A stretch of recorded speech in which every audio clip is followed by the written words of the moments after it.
Good morning, everyone. Welcome to the regularly scheduled meeting of the Board of Public Works for today, Monday, October the 23rd, 2017. Commissioner Rivas, James, Davis, and Jacinto are present. President James, we have a quorum. May we start with Bureau introductions, starting with Bureau of Street Services. Good morning, Tim Tyson, Bureau of Street Services. Good morning, Brett McReynolds, Bureau of Contract Administration. Good morning, Veretta Everhard, LA Sanitation. Good morning, Reza Shahmizadeh, Bureau of Engineering. Good morning, Asad Al-Najjar, Bureau of Street Lighting. Good morning, Ted Jordan, Public Works General Counsel. Fernando Campos, Executive Officer. President James, we do not have any speaker cards under general public comment. We also do not have any commentary under the Neighborhood Council comment section. We did receive speaker cards on items number 5 and 6, and also on those items 5 and 6, we also received a series of emails that were received and distributed to all commissioners. Okay, we'll close general public comment as well as the Neighborhood Council category of commentary. Let's start with agenda item number 5. This is at least the second, I believe this is the second hearing on number 5, maybe the third. And Mr. Tyson, let me read the agenda item into the, and let me just, since there are a number of people here on number 6 that haven't spoken on this item before, since number 6, it's the first hearing, let me just explain what we're kind of run of show this morning. We'll start with number 5. My intent is to give each side on number 5 5 minutes, and then we'll go from there, and then move directly into number 6. So we can take the cards and get the hearing started on number 6. Then we'll go to the rest of the Public Works items. We'll go to the above ground facilities appeals items 1 and 2 after we finish number 6, and so on. So number 5, Council District 2, tree removal 11580 Sunshine Terrace, recommending that the board first certify that the board has reviewed and considered the information in the mitigated negative declaration for the project at 11580 Sunshine Terrace, and find the information contained therein appropriately addresses the requested tree removals. Secondly, find that the project will not have a significant environmental effect under the above described MND as the imposition of the mitigation measures described in the MND and incorporated herein as project conditions, and that there is no substantial evidence the proposed project will have a significant effect on the environment pursuant to the city's environmental guidelines, and that the proposed project is in compliance with the California Environmental Quality Act. Third, find that the project's conflict with any local policies or ordinances protecting biological resources such as tree preservation policies or ordinances is less than significant with the incorporation of mitigation measures 4-60, 4-70, 4-80, and as contained in the MND, or I should say as contained in the MND. Number 4, adopt the MND. And number 5, specify that the Bureau of Street Services Urban Forestry Division, located at 1149 South Broadway, is custodian of the documents and other material that constitute the record of proceedings upon which the board's decision is based. And number 6, approve the request for a fee tree removal permit for 3 California black walnut trees and 18 coast live oak trees. Tree replacements are required. Mr. Tyson, just a summary real quick, since we've been here on this item before, and then we will hear from the opposition, and then the applicants can respond. Thank you, Mr. President, Commissioners, Bureau Representatives, City Attorney, and Executive Officer. Mr. Ivo Chalaki and property owners proposing to construct a 3-story single-family residence located at 11580 Sunshine Terrace in community of Studio City. The property has a moderate to steep topography, and the proposed dwelling will have a footprint of approximately 4,485 square feet on a lot measuring 11,205 square feet. This is the second hearing on this item, correct, Mr. Tyson? Yes. Okay, go ahead. Tree expert Mr. Janskow, site assessment revealed 29 protected trees on the subject property in fair to poor condition and 10 stumps that were there prior to the purchase of the property. Initially, it was determined that 26 of the 29 protected trees would be severely impacted and require removal. Mr. Scow had a meeting with myself, and we discussed moving the retaining wall and the home a little bit, and that helped save 6 trees, bringing the total number of trees requested for removal down to 20 live trees and 1 dead tree. At the point of the discussion, there was discussion about the mitigation plan, the trees looking like they're planted in rows. That can be remedied. That was how they plotted them on the plan. The trees are Juglans, California, Southern California Juglans. And it's very, very difficult to get 15 or 24-inch box-sized trees to plant. So therefore, the size trees that they'll be planting could be 1 or 5-gallon container size to replace the walnuts, which are very small. And at that, I guess that briefs exactly what the Yeah, okay. Thank you. Mr. Tyson, one of the problems that that I had last time was some problems with the M&D related to retaining walls. Mr. Hall, are you here? So, Mr. Hall, why don't we start with you? If you could take a couple of minutes on where we were last time, and then 5 minutes on the latest, because I'd like to know if any progress was made from the last time to today, because I'd like to try and get this resolved today, but I recognize that if we're making progress, or even if we're not, it might be worth one more stab at it. But let's find out from your perspective where we are, and then we'll get the response from the applicant. Sure. Jamie Hall with Channel Law Group on behalf of Neighborhood Tree Watch. This item was continued so that the applicant and my client could get together and see if we could discuss revisions to the project that would save more trees, be more environmentally responsible, address the other issues that we had with the M&D. Unfortunately, what happened was we went outside right after the hearing. I was talking to the applicant's attorney, and I said, there's going to have to be some design changes in order to move the ball forward. And the applicant was extremely resistant to that and said, we're not redesigning the house. And unfortunately, nothing happened until last Tuesday. I emailed the applicant's attorney again, and I said, the hearing's coming up in 6 days. Do you want to try to reassess this? We continue to want to work in good faith. And he responded back and he said, yes, can you meet today or tomorrow? And I said, well, unfortunately, I can't. I have some deadlines. This was all via email. And then the very next day, I received an 8-page letter on Wednesday saying all the reasons why they couldn't relocate the house closer to the street. But they said that they had redesigned the plans, and those plans, and that they had saved further trees. Those plans were not attached to the letter. I saw them for the first time 5 minutes ago by the applicant's attorney. There's also a letter referenced in his 8-page letter saying that Jan Scow had wrote a letter on October 18th. I've not seen that letter either, so I don't see the revised plans. They're not uploaded on the Board of Public Works website. The October 18th letter from Mr. Scow's not there. So we just haven't had enough time. That's the bottom line here. I think that there is an opportunity here because for us to potentially resolve this, allow for this house to be built, and also save the 2 most significant trees, which is where we're at right now. It's, I think, tree number 17 and 20 or something like that. And those are the 2 largest oak trees on the property.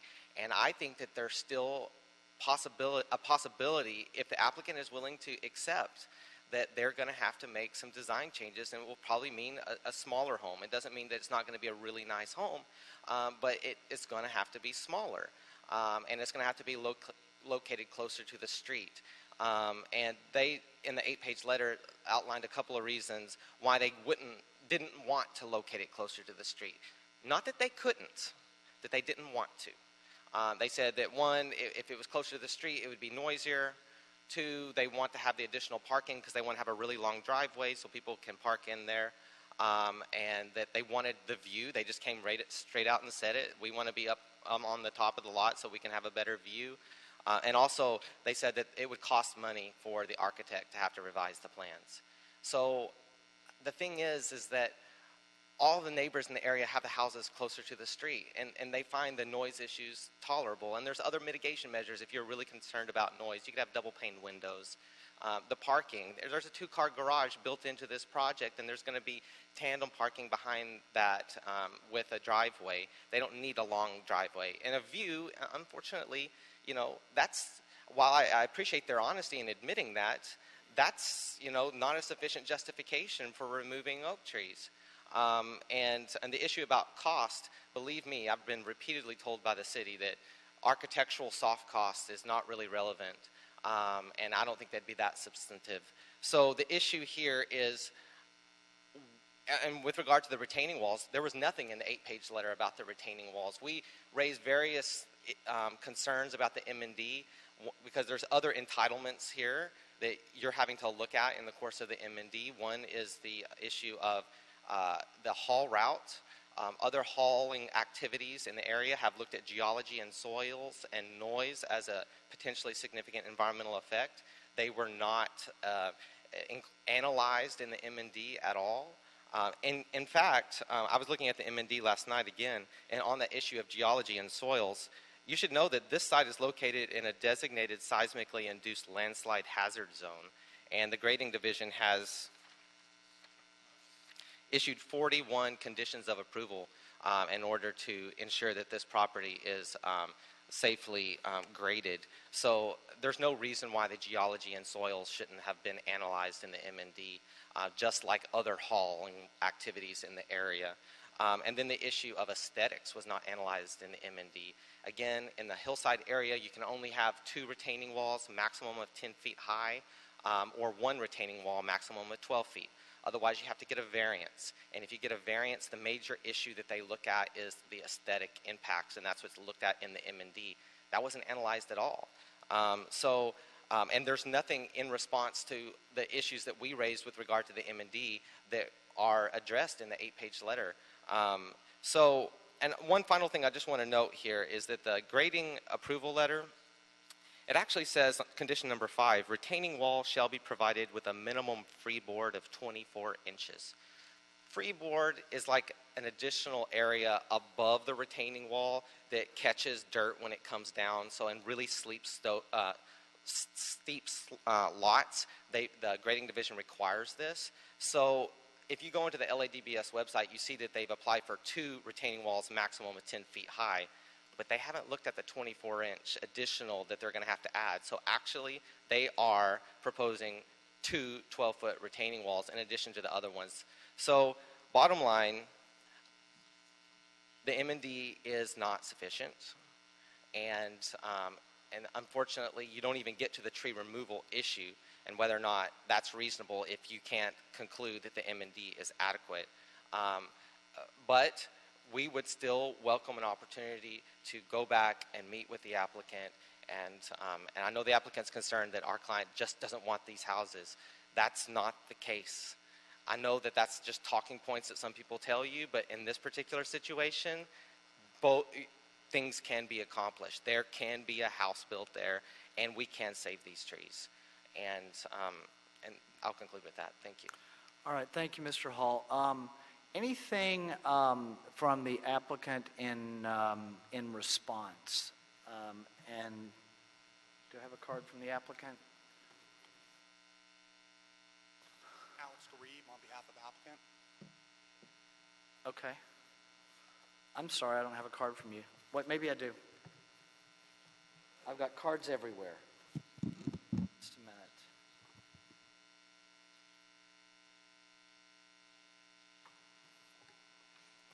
I'm sorry, go ahead and just make your name for the record. I'll find the card. Alexander Garib, legal counsel for applicants Natalie and Wichalaki. Good to see you again, sir. Thank you, thank you. First and foremost, I don't pretend to be a land use attorney or a development attorney. That's why I brought the experts here to go ahead and explain the issues that Mr. Hall just raised. Although Mr. Hall never raised the real issues at hand. He raised issues regarding parking. He raised issues regarding retaining walls and so forth, which the experts are going to hear to dispute that. Number two is the letter that we sent. I actually have the email to Mr. Hall. It does have Exhibit A and Exhibit B attached to it.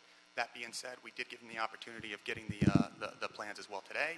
Spent a good amount of time reviewing them and came back to me with no comment whatsoever. He did also this morning give me a 2 or 3 page letter, which I have not had the opportunity to review, only because Mr. Scow and the architectural design is reviewing it as well, given the fact that it is technical. Now, that being said, I want to explain what happened at the last hearing, because it was very important to you regarding the communication. I had expressed to you that I had just gotten involved and so forth.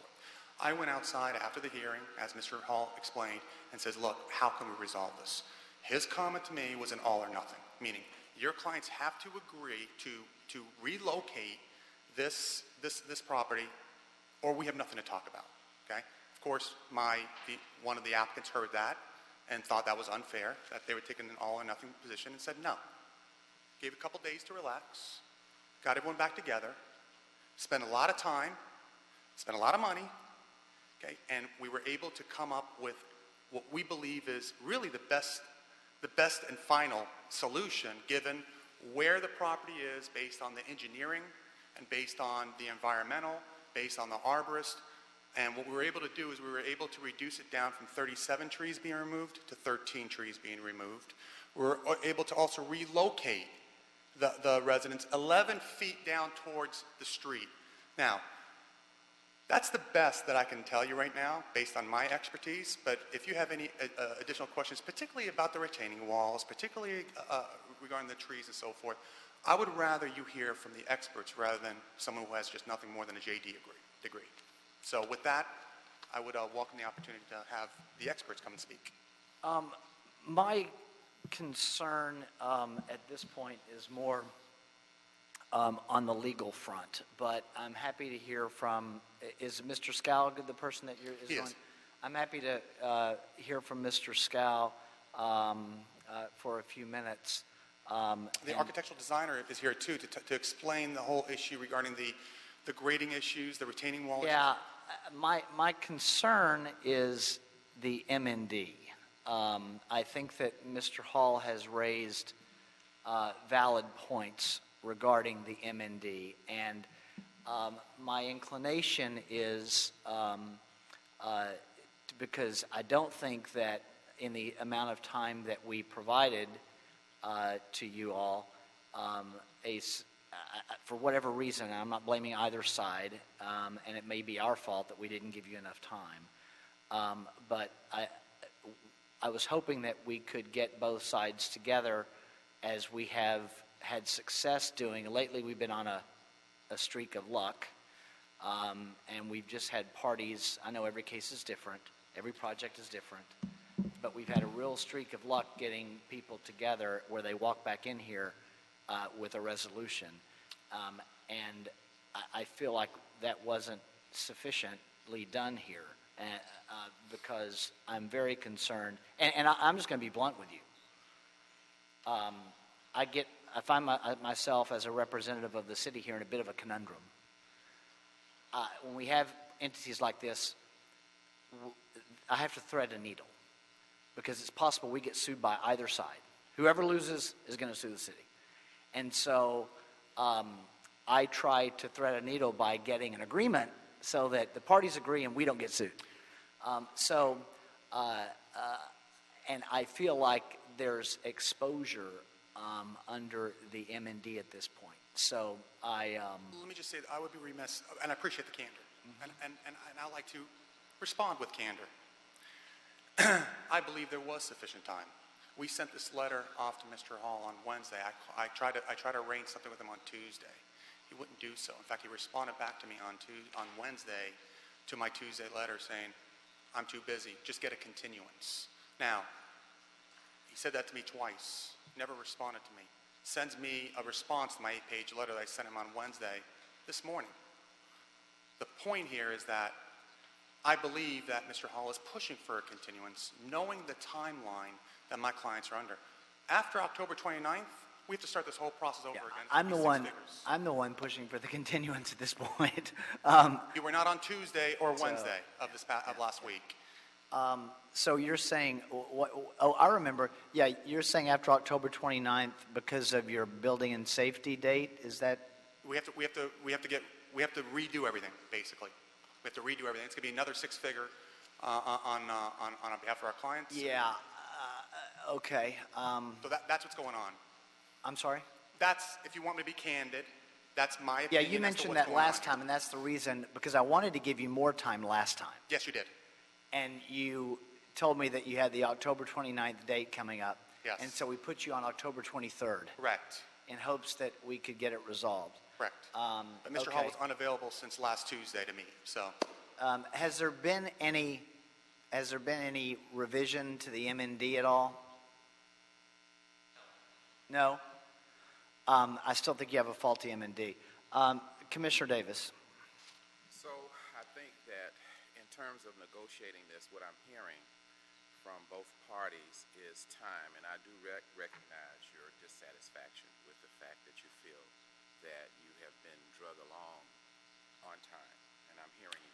Well, I just got involved, so. Yeah, no, I hear what you're saying. However, I'm looking at where can we move from here. I also am concerned on your behalf that if we can resolve this before the 29th so that you don't have to go through the process again, that if in fact today is the what?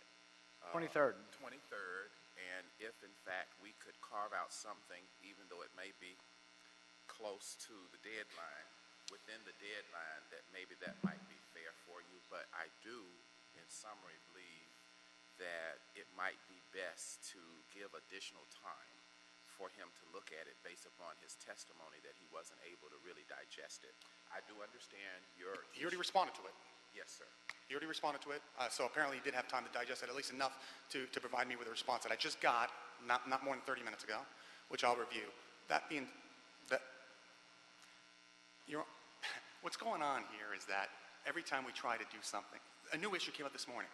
This morning was after I got the response. The issue is, well, they need to reduce the size of the house. Now we have a reduction of the size of the house. So the issues just keep piling on. Every Well, I hear time what we you're, go through door I hear one. exactly what you're saying, and I get you, and I understand your point of view. I'm just saying, I mean, sometimes you have to go to the end of the road. You're a lawyer. You know how you carry them to the courthouse. Especially with what So, he just said in about this M&D. case, in terms of policy and process and procedures, though you don't believe so, I think it would be in the best interest for resolution that we do get some additional time. And having said that, I want to impose upon the board that we should be able to do it, hopefully, within time in which you will not be harmed by having to go through the process again. So if we could do that, ideally, that's what I would like to see. The 29th is Sunday. That's the deadline on your, Yes, apparently. Do That's we the deadline. extend to Monday when it's on a holiday? Is that the rule here, or how does it go? I don't know, that would require a hearing on Friday. I could continue this until Friday. We're continuing for what purpose? Let To me try to get the- let me tell you where I am. And it's a little bit interesting today since we're 4 votes and not 5. But I believe your MND is faulty. I'm going to vote for a denial of the permit. And so that's the leverage now that this deadline has forced the other side. Now, my colleagues can speak for themselves.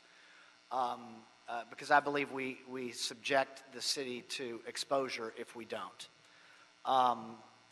And I think that you ought to, because of that, I think you ought to work with the opponents to try and cure it so that you don't end up standing on a faulty MND. If you had a tight MND, then that wouldn't be the issue. And it would be a lot easier for us to approve the permit. A tight environmental document always solves these problems, but there's not one here.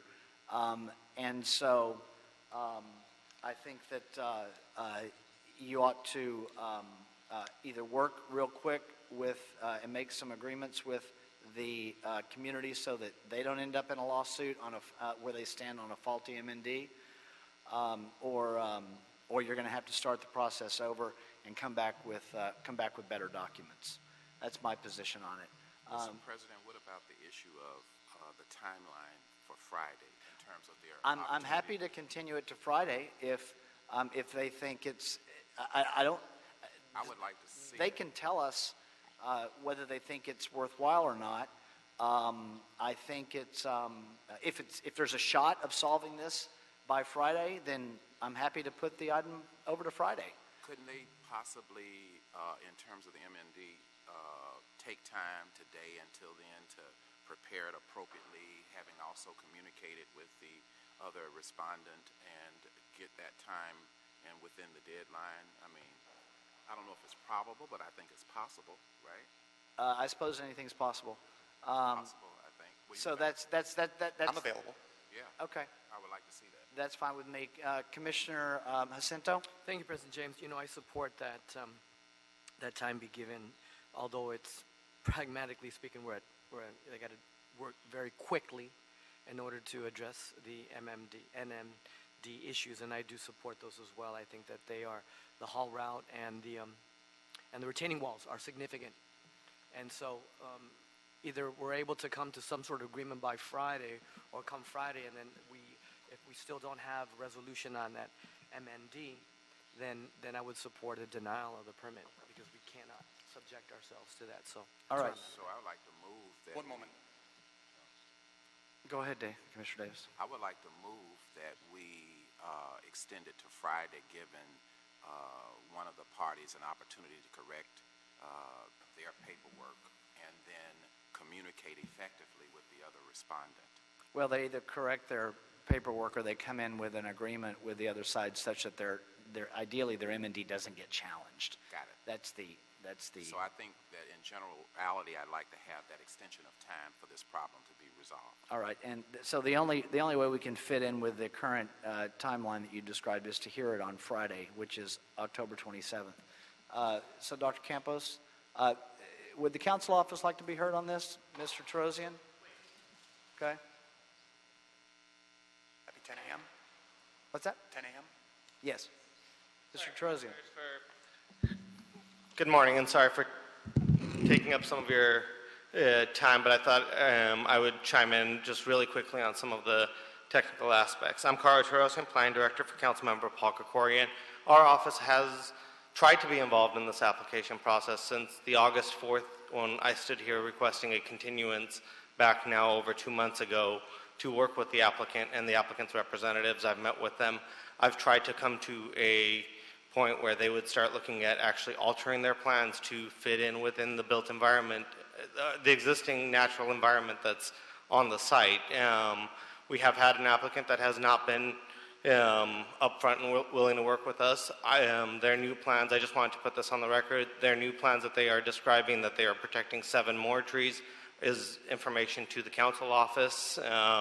So I recommend that if they are to be working between now and Friday, that they continue to work with the council office. Realistically speaking, an MND being amended to, an MND is our document, is the city's document and not the applicant's document. So they would have to propose their changes sufficient to the city and the city planning be able to generate a new MND or a modified MND between now and Friday.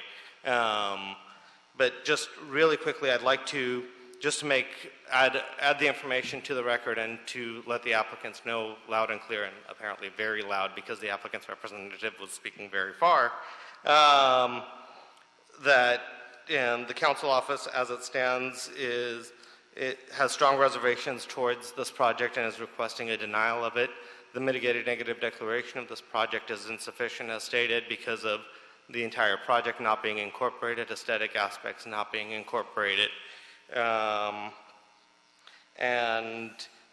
also that the mitigation proposed has a major flaw that the applicant themselves, the applicant's representative and arborists themselves said that the trees that are being used for the mitigation are actually not going to be able to survive because of the way that the mitigation measures are being proposed currently.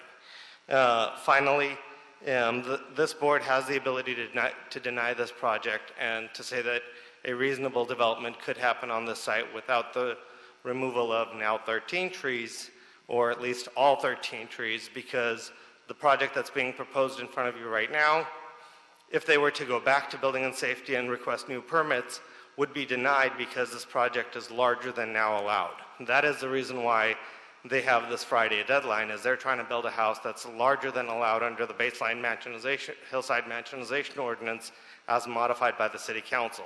So it is reasonable to say that a smaller house is a reasonable size development, because that smaller house would actually be the size of the house that they'd be allowed to build on this lot. So with all of that, I hope if there is a continuance here that the applicant knows that we have all of the findings necessary to deny this project and to sincerely work with the neighbors to come up with a resolution that would protect us, would protect those trees, and would protect the applicant, because when we get sued, one of the lines of our permit is we are indemnified of our MND.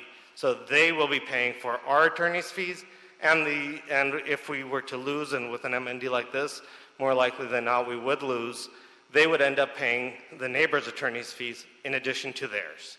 So it would be an expense to them that they need to keep in mind when they were actually trying to work on this issue. Thank you, commissioners. Thank you, Mr. Crozian. Mr. Trozian, yes, recognizing the kind of the life of the MND, recognizing that it's our document, it's still, if we have an agreement by all the interested parties such that there's no challenge to the MND, then the project will succeed. But recognizing the applicant, I think, hears that the council office wants to be part of this as well. And so I don't know if it's possible or not to get this resolved by Friday, given the vulnerability that the MND creates. Maybe, maybe not, but I'm happy to try it. Let's see, Commissioner Rivas and then Commissioner Davis. I have a few questions. Like, would the council office still be opposed even if the applicant and the neighbors came up with an agreement by Friday, which is what my colleagues seem to be hoping for? Would the council office still be opposed? The devils are going to be in the details of what that agreement is. We have identified the major oak trees that are on this property that we would like to see remain on this property to the applicant, and we even proposed we would be open to the concept of relocating them within the property, but not removing them totally. And we've provided all of these suggestions. To my knowledge, those two major oak trees haven't been addressed. There are certain trees in the 20 that were originally proposed that if they were to be removed, the council office would be understanding and be supportive of that. But with the number that was suggested and with the size of the trees that were being removed, we would not be supportive. If those trees are still to be removed, we'd be here Friday still requesting a denial and having the facts and justifications for it. So it seems like the applicant has to make design changes, which it doesn't seem that they want to or are willing to. And it has to both satisfy, like, with the neighbors and with the council office. That would be an ideal situation where they would actually come to the understanding that their proposed development is not appropriate for the site because of the way that they've proposed it, and to make modifications to it. Or if they don't want to make modifications to it, to actually look at, and it's an expensive proposal, but to actually relocate those trees on the site, the larger mature oak trees, if they don't want to build around them, which they could if they actually tried. So that is something we had proposed back in August to them. That's still on the table if they wanted to look at protecting those two large oak trees and making the rest of the project as minimally impactful to the other trees. I feel like we've given them, both parties, a few weeks to come together, and I feel like we're still at the same point. And I know we want to try for Friday, but I feel like it's not realistic that there will be an agreement, but I do support, my colleagues if they want to do take one more shot at this, I guess. But. I think to take another shot at this means that you have an applicant that comes up here and states that they are sincerely going to be willing to modify their plans and work with the neighbors and our office on a modification as opposed to what we've had all of this time. We'll see. We've certainly put the issue on the table. Commissioner Davis? Yeah, I just want to reiterate that some might say it's not probable, but it is in fact possible that a resolution could take place. And to that end, I still reiterate it is important to create that opportunity. I mean, we've all been in circumstances, whether it's in school or otherwise, where there have been times where it's been a narrow window to complete a certain task. And it's an issue of motivation. Some people have been motivated enough to do it. You've been in school when you had a paper due the next couple of days, and some people couldn't get it done, but some people did. So I'm not going to try to predict the level of motivation of the complainant and the respondent here, but I think that it's, from us, our perspective, important to create that opportunity. If they have an opportunity, I think we should have it. And I would just conclude, it's like going to a restaurant that's supposed to close at 8. You get there at 8:30 and they tell you they already closed. You get there at 7:30 and they tell you they already closed. So if you close at 8, close at 8. So if there is some opportunity, it's his opportunity, and we should give it to him. Thank you. Okay, so that will be the order on agenda item number 5. I've got one more speaker card on number 5. Julie Clark de Blasio, you put in a card on 5 and 6. Hearing what you've heard on 5, do you still want to speak on 5 since it's a second hearing? And if you do, 1 minute today since we didn't really take public comment on 5? And you'll be heard on 6. Good, President James. I would like to just say I'm with California Native Plant Society. We're a science and policy and planning-based organization. And we just like to affirm that we find the MND extremely deficient with regard to geology, soils, biology, and water quality. We also want to add that the number of oak trees going out signifies the full removal, not just of individual trees, but of an entire oak woodland, which supports nearly 1,500 species of plants, animals, vertebrates, birds, and this property is located in the major east-west wildlife corridor in the city of Los Angeles. So there's a lot of loss, and we're not opposed to this project. We just think that the design is not a good fit for the site, and it needs to be relooked at. All right, thank you. So that'll be the order on agenda item number 5.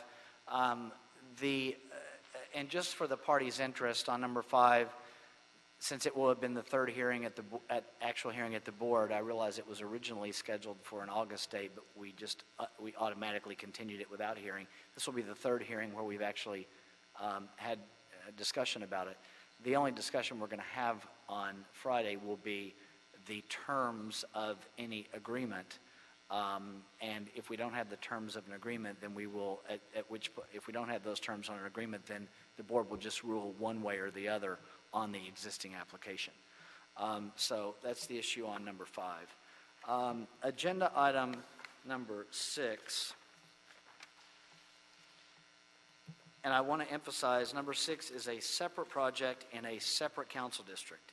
It also happens to be a tree removal, 694 Walther Way, recommending that the board first find that the project is categorically exempt under Article 3, Section 1, Class 3, Category 1 of the city's Environmental Quality Act guidelines, and there's no substantial evidence that the proposed project will have significant effect on the environment and is in compliance with the California Environmental Quality Act.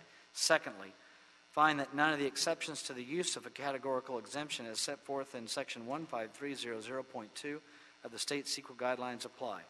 3, specify that the Bureau of Street Services, Urban Forestry Division, located at 1149 South Broadway, is custodian of the documents and other material that constitute the record of proceedings upon which the board's decision is based. And 4, review and approve the request for a fee permit to remove 3 California sycamore trees. Tree replacements are required. Mr. Tyson on agenda item number 6 for a summary, and then we have a number of speaker cards. Good morning. Mr. Mike Sapardizzi, property owner, is proposing to construct a new single-family residence on the property measuring approximately 18,043 square feet located at 694 North Walter Way. The property owner is proposing to demolish the existing home with a footprint of approximately 3,699 square feet. The new footprint of the proposed residence will measure approximately 5,040 square feet. Mr. Garcia acquired the services of William McKinley Consulting Arborist to write a report which would indicate what the impacts would be from the construction to the 3 western sycamore trees. It was stated that trees number 1 and 2 are in the proposed driveway and had Armillaria malea, which is called oak root fungus. Tree number 3, which is in the backyard, was said to have some decay in the root system. I personally went out on Thursday last week and I inspected the 3 trees and I found no convincing Armillaria malea. The next day on Friday, we received a report from Lisa Chadwick, which was written by Carl Mellinger, and the test samples that were sent in referred to the white, matty-looking samples as waxy plant cells, not Armillaria malea. So even though it looked as though it could be, it's not.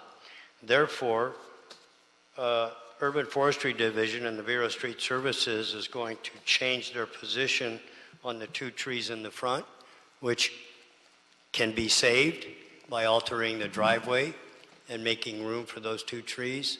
And then the tree number 3 is actually right in the footprint of the residence that's being requested to be built as far as removing the tree. So that's the one that will be something of a plan change or maybe no change, and we can actually save the 2 trees out front as they are viable. They are good trees and no worry or need to worry that they will fall over in the near future at any time. Okay. Any questions for Tim before we move along? Commissioner Cinto? Thank you, President James. Tim, you know, the 3rd tree in the back, if it is not sick and it can be saved only through a redesign, is that what you're saying? That's the way it appears from what we've looked at for what they want to develop. The tree is right inside the part of the home. So you can't build around it, you would have to... Well, they would have to redesign their design to save the tree and purposely save the tree. Okay, thank you. Okay. I have to apologize for 1 minute. I have to take an emergency phone call. It's going to take 60 seconds. I don't want to miss any of this hearing. We've got a lot of people here, so I need the 60 seconds to take the call. So we're going to take a quick recess, and I'll be right back. All right, thanks.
Okay. Mr. Campbell, are we ready to go? I believe we are, yes. Thank you, everyone, for your patience with that. Sorry, that's probably the first time in 4.5 years that's happened, but it happens, or it happened. Mr. Tyson, go ahead, sir. I think we were done with your summary presentation. Anything else you were going to add? I was just stating that all three trees are viable after the... all three trees are? Viable trees, healthy, good condition. However, with what they want to construct, 2 of the trees can be saved out front. They can move the driveway over, make it a little bit smaller, not so wide, and move the retaining wall over, and therefore not impact the root systems of those trees, and they could keep those 2 trees. Tree number 3 is in the proposed development. If they want that one saved, they would have to change what they're going to build. Okay, Commissioner Ascento. Really quick, thank you, President James. Tim, I'll ask you a question regarding the 2 trees. If they move the driveway and made it a little bit thinner, would that violate any code or any building and safety design guidelines? I am not sure. Okay, I'm going to want that answered. Thank you. Okay, let me kind of figure out what I've got here.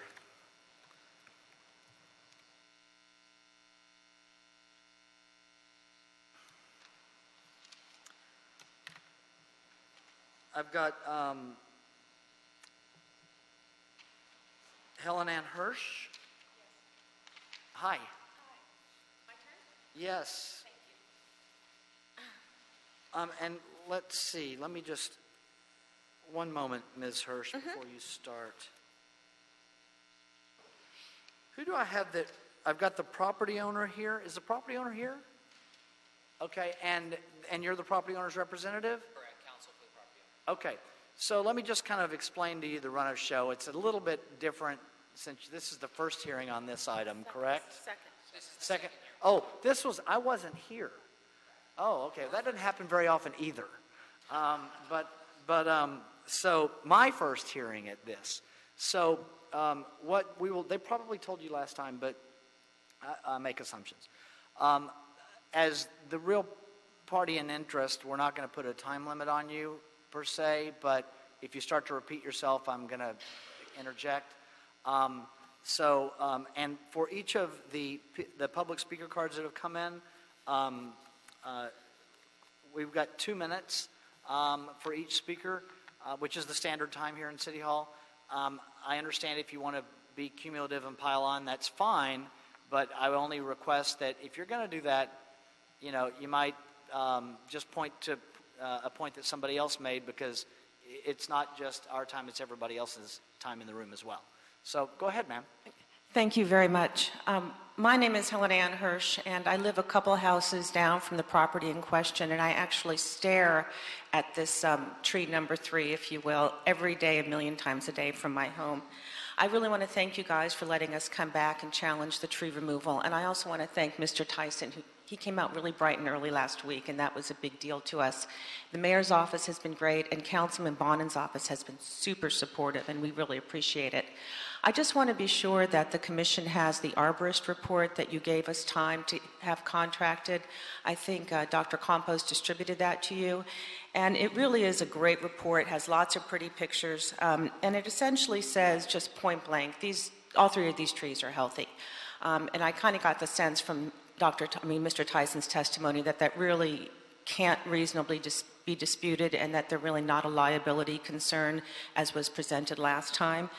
So it really leads me to think that the only way for the developer, and I say the developer because all of the permits that were put forth for the city, none of them mention the owner's name. They all have the developer's name, so I'm just going to do that. So the only way the developer can destroy the 3rd tree is if he comes up with a reasonable development exception. And I think he's somehow claiming that he can't build his home on this 18,000 square foot property because the tree's drip line somehow impacts. And I just think that's kind of a red herring. This drip line argument really applies to the construction, not the development. And just a few houses down, there's a development taking place of a 2-story home with a basement, with a courtyard surrounding a protected sycamore, so it can really be done. And I just ask that before you decide that you ask him to present an alternative plan that incorporates all three of the protected trees. It's really the only way you can make that determination. Thank you very much again for your time today. Thank you, ma'am. I've got Lisa Elson, and I just might mention to the applicant as well, one of the reasons I like to have the speakers go before the applicant is it gives the applicant the opportunity to respond to issues that are raised by the speakers. Go ahead, ma'am. Good morning, and thanks for the opportunity to be here today. My name is Lisa Elson, and I live next door to the property with the protected trees. Tree number 3 that we're talking about is an incredibly majestic, beautiful tree that our entire neighborhood enjoys. This is an 18,000 square foot lot, and I have a copy here of what they're proposing to build. I was actually told by someone that there is an alternate plan that can accommodate this tree. There's no reason that they couldn't put a courtyard around this tree and build around the side of it, in the backyard. There's plenty of room to build a very large house on this piece of property and to protect this beautiful tree. So I don't know if you have this, but I'll pass this around. I just want to say that when you buy something, there's a rule called let the buyer beware. And I think that we all, whether we're buying a used car or a piece of property, the onus is on us to understand what we're buying and to understand if there are protected trees that we may not be able to remove them. There should be a process that if you want to remove a tree, you should get a permit before you make a plan and not just assume that you are going to be able to remove the tree. If you get an arborist or can find an arborist that says the trees are unhealthy, and just hope that maybe no one follows up and checks on that or even knows about it. So I think this is important because it sets a precedent for developers and individuals when they buy homes to do their due diligence and to not just make an assumption when they're making a plan that they're going to be able to remove trees that affect an entire neighborhood. And if we just allow this, I think future developers or homeowners are just going to make the assumption that we don't care about the trees, and it's going to change the character of our neighborhood, certainly, and of Los Angeles as a whole. And I would like to ask you to require the homeowner and developer to accommodate the trees in their development plan. Thank you, this ma'am. is a blank open lot right now, and there's no reason. Thank you, ma'am. Thank you. Mr. Tyson?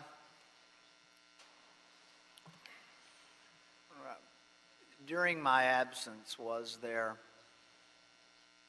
so I'm assuming that there was an issue regarding the health of tree number 3. Are we all clear on which one tree number 3 is? We've resolved trees 1 and 2, correct? Trees 1 and 2 are right near the front where Yeah. the driveway will be coming in, and tree number 3 is, as it's stated, tree 1, 2, and 3 is in the rear of the property. So we're all clear on, for the record. We make an oral record here. Sometimes it sounds like we don't really, like I'm repeating things, but we make an oral record here, even though. That's correct. And we ask questions even though we know the answer because we're making an oral record. But, so, last time, was there an issue about whether the tree number 3 was healthy or not? No, it was only the 2 trees numbered 1 and 2 that may have the presence of armillaria. Yeah. And so are all, and you stated today that all 3 of the trees are healthy? Yes, they are. Okay. All right, thanks. So next is Lisa, it looks like H-A-E-S-E, Lisa Singer-Hayes? Hesse. Hello. Hi. Thank you very much. You probably get to repeat that I know. a couple of My times. husband, I don't want to waste a moment on this talking about Go that. ahead. Okay, I'm a little nervous, but I'm going to speak, and I have a lot written down, so if I'm not able to finish, I will give this all to you. I'm speaking about 2 subjects. One, if this permit is approved, we ask that the board stay the effectiveness of the permit until our appeal is approved, is resolved. What that means is I'm nervous, I'm very scared that if for some reason you approve this permit, the property owner will immediately call his workmen and cut down the trees without giving us the opportunity to get a restraining order and escalate and move this on to the next place that we can take it. The second thing is there is actually a fourth tree. This is a beautiful tree on the property which is unprotected currently.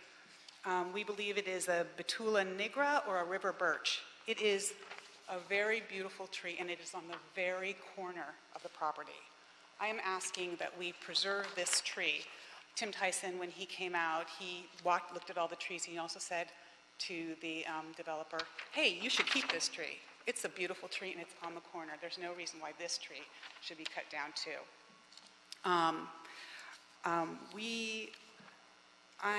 What else do I want to say?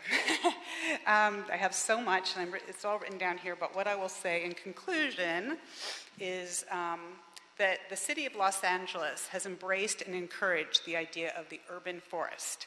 All 4 of these trees are part of that urban forest. They are part of the landscape fabric of the city. Removing the trees would be completely contrary to the city's intent to preserve and enhance our landscape environment, especially when it is not hard to design trees, structures around these trees. Frank Lloyd Wright, we have a house by him, we have Frank Gehry, we have Quincy Jones, and we have Cory Buckner, who've all done this in beautiful ways. Thank you, ma'am. Thank you. And You have something you want to leave with Mr. Campos? yes. Mr. Tyson, so there's now a tree number 4. Actually, it's not a protected species under the ordinance. It's also not part of the motion, is it? No, it's not. And I just, when I was there, commented on the fact it was a beautiful tree and mentioned Mr. Nazarati. It's also not on our agenda. No. Okay, thank you. But the applicant heard you. Let me just add something as well. Regarding Ms. Hess's concern that a tree removal permit, if I understand your concern accurately, a tree removal permit is granted, and then even if granted, some tree is cut down improperly or illegally. Was that a point you were making? Yeah. Sorry, at risk of my own peril here. My point is that there is another tree that is incredibly mature and beautiful, and in the scope of this property, it is on the very corner. Is this, so you're back to tree number 4? Yes. Okay. Oh, so, okay, you weren't asking you me named about it. that? Well, it's not on our agenda this morning. And okay. so, and it's not, Mr. Tyson, is it a protected tree? No, it is not. Okay. All right, thank you, ma'am. You can have a seat, I'll address that.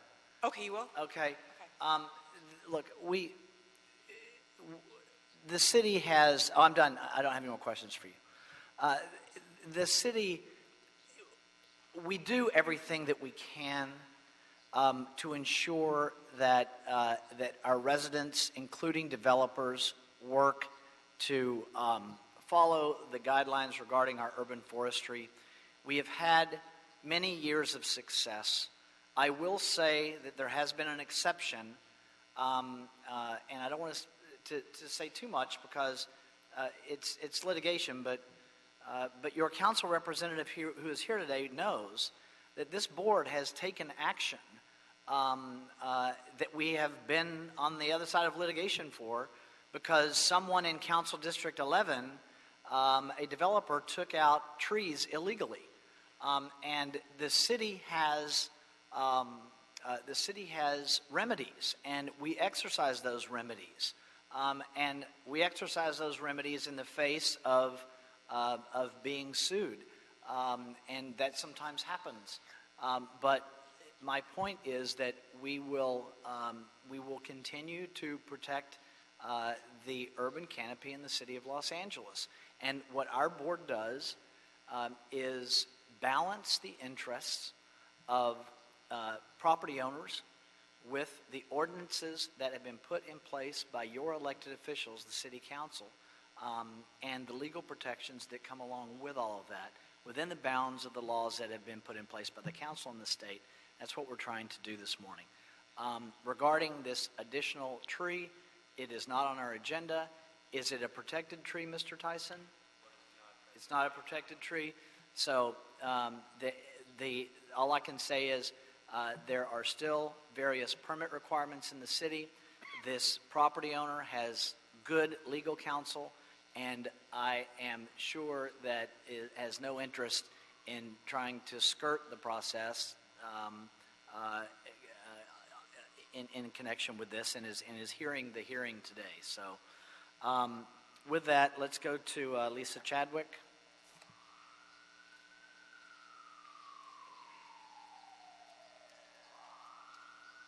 Good morning. I'm going to read, if that's okay, because I'm a little nervous too. Fine with me. Okay. So, my name is Lisa Chadwick. I'm a resident who lives very close to 694 Walther Way. I'm a native from Los Angeles and grew up in Sullivan Canyon, where my parents still reside. As you might remember, 58 protected oak trees were mowed down in Sullivan Canyon by a developer who bought an empty lot hoping to build 2 McMansions.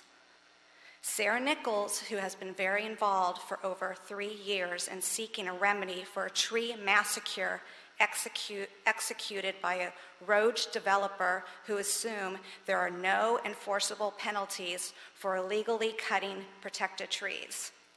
I'm here today because I care about our neighborhoods and environment. Neighborhoods are about more than houses and buildings. They are about trees, wildlife, nature, the things that nurture our lives and make us remember that we are stewards of the earth. Trees cannot speak for themselves. We have to.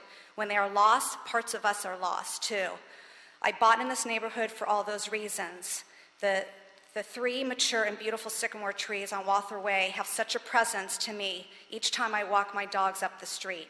Mr. Nasrati has told all of us many things which he claimed to be true. Upon investigating them, none were true.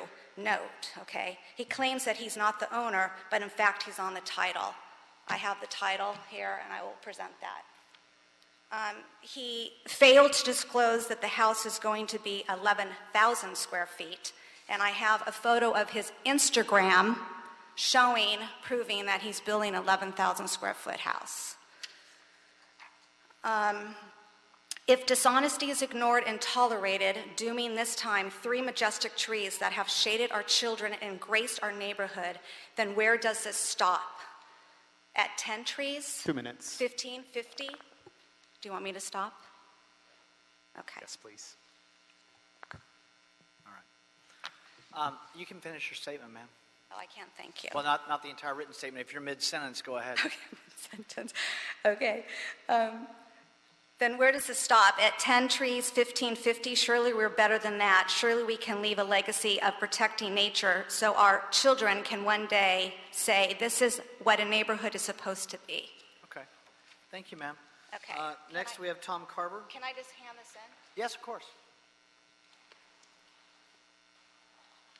Thank you, ladies and gentlemen, for allowing me to speak. I have some photos, which maybe I'll just pass around now. Can I do that? Sure. I will also read my statement. My name is Tom Carver, and I live with my wife and children at 810 Tiger Tail Road, right around the corner from Walther Way, the project in question. In the summer of 2016, Mr. Nasrati purchased 800 Tiger Tail from our next-door neighbor. On Saturday, October 1st, 2016, I woke to the sound of chainsaws at 7 a.m. on a Saturday morning. There were 8 to 10 men from a company called Universal Tree Service. Their truck also says they do tree restoration, cutting down decade-old protected oak trees from the lot. Knowing that they were protected from the construction of my own house 10 years earlier, I confronted them. I was told that they were just there to prune the trees. Seeing that this was clearly not the case and untrue, I immediately began calling the phone number for the site manager that was posted on the garage of 800 Tiger Tail. My calls were not answered. I then called Mike Bonin's office, LA County attorneys, as well as 311 and Urban Forestry Division. Are you talking about 694 Walther Way? I'm talking about an experience with this developer related to protected oak trees that was very unsettling in our neighborhood. So is this the one that resulted in the Sullivan Canyon lawsuit? No, this is one that resulted in the developer being fined and frozen from working for 3 months, and then he started again. Ms. Donner Harris, is this the same as the Sullivan Canyon lawsuit that I'm thinking about? It's not the same. All right, it's not the same, but it's also not the property that we're dealing with. You're saying it's the same developer? Yes, it is the same developer. All right, It so speaks to the integrity of this developer.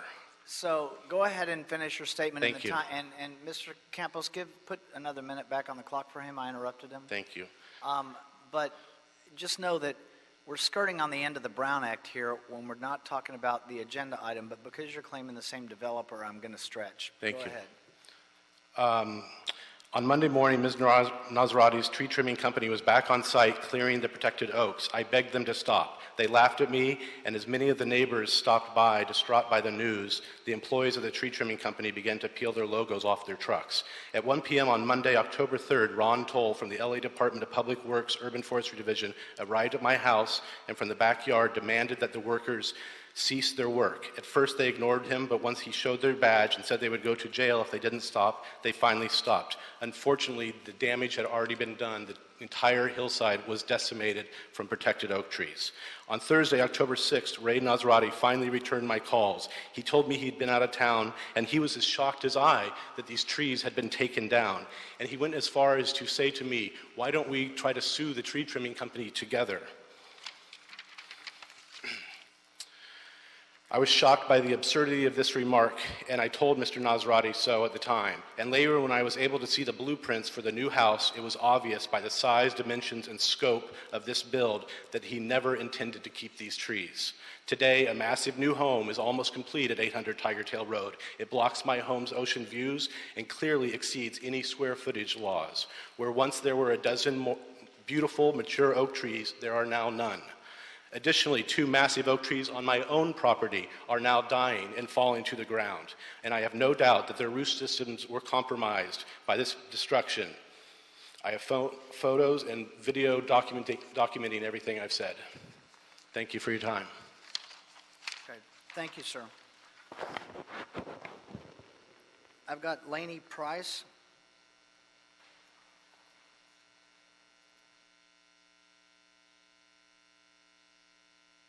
Are we going to get to talk about North Walter Way? Yes, sir. Okay, thank you. Good morning. I actually live across the street. My name is Laney Price, and I live across the street directly from this property on Walther Way. In short, I am actually here just to urge you to set a precedent for developers today and in the future. These trees obviously are important existing landmark to the street and to the neighborhood. Because of their scale and prominence to the skyline, removing these trees would be a major loss to the character and beauty of the neighborhood landscape and change the bucolic and natural wooded look and feel of this area. But of course, most importantly, they are historical trees that are to be preserved as established by our guidelines. We have preservation guidelines for a reason. I urge you to preserve these protected trees, not only the healthy ones inside the property, but the healthy ones surrounding the corner as well. Take a stand on setting a precedent in our community. It's important for today's development and future development. There's a lot of construction going on in our neighborhood. We are a neighborhood in transition.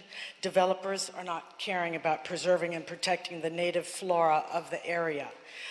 We have preservation and historical guidelines established for a reason, and I please again urge you to stop the attempt to remove these trees. We are asking that you have the developer come up with alternatives and adjustment to the current plans. This is a big property, guys. It's going to be much larger than the 5,000 square foot footprint that they've said on paperwork. It's a double lot. It's almost 19,000 square foot lot.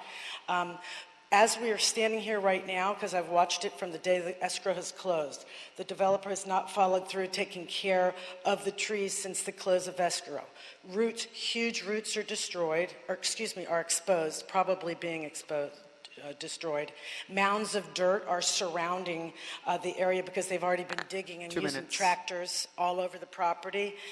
Workers there every day, and the trees are still being harmed. And I would like to give you some photographs, submit some photographs. And lastly, I'm going to just submit a letter from another person in the neighborhood that I would like to have on file for you all to consider when making some decisions. I don't have time to read their letter, I presume. photos and things. All right. Sarah Manson. Ms. Manson?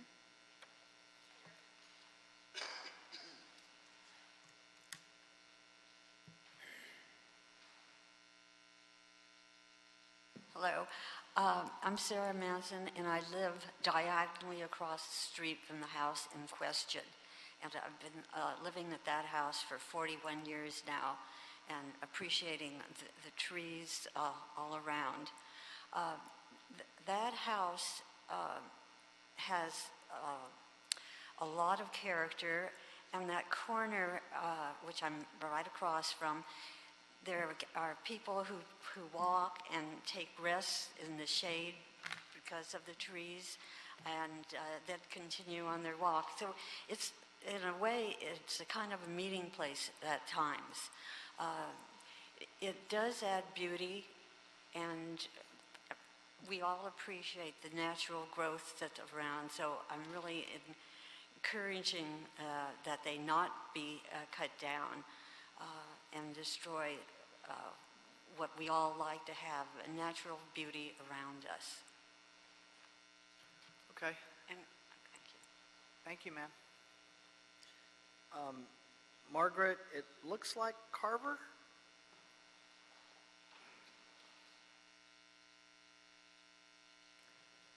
And Tom Sorter is after Margaret Carver. Good morning. I am a neighbor near Walter Way. I live on 810 Tiger Tail Road with my husband, Tom Carver, who also spoke. We bought the house in 2005, and what really attracted us to the neighborhood were the trees. It is a beautiful, bucolic, amazing area that is part of a canyon where there's deer, there are owls, there's coyote. It really is, there's so much nature that I remember looking out one day with my daughter at the moon one night, and I said, "Can you believe we live in this big city?" And she said, "We live in a big city? That's how beautiful the neighborhood is." My husband told you the story of, unfortunately, the lot next to us, where Ray Nasrati cut down all the trees just one morning without any permits, without any regard.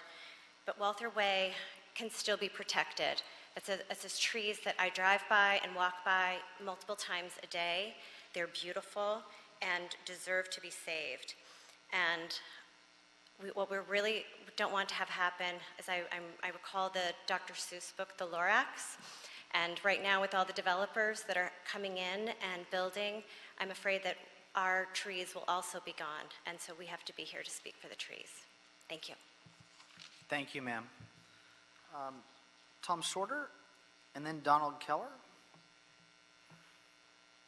Thank you.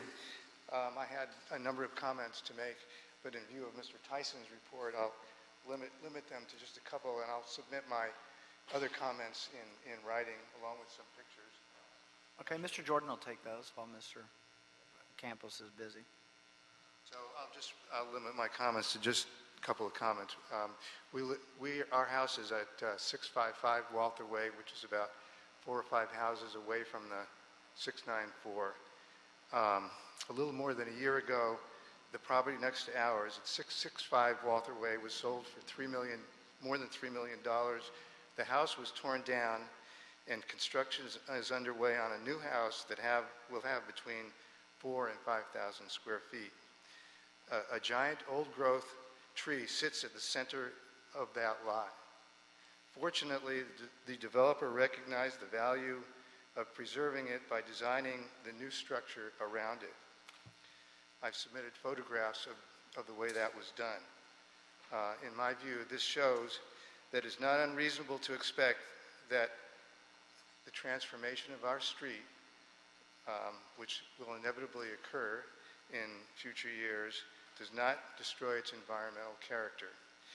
I think this, in view of Mr. Tyson's comments, I think this primarily affects the third tree at issue, where the question is whether or not there can be a redesign that would enable that tree to be maintained.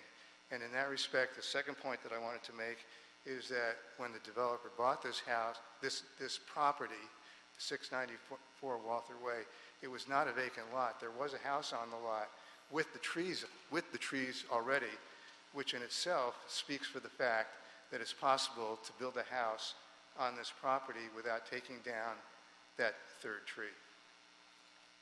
Thank you. Okay. 2 minutes. Thank you, sir. Julie Clark de Blasio. Oh, I'm sorry, I called you next, sir. I put your card away, so that's why. So Julie Clark de Blasio will be next. You're Mr. Keller. Thank you. Thank you.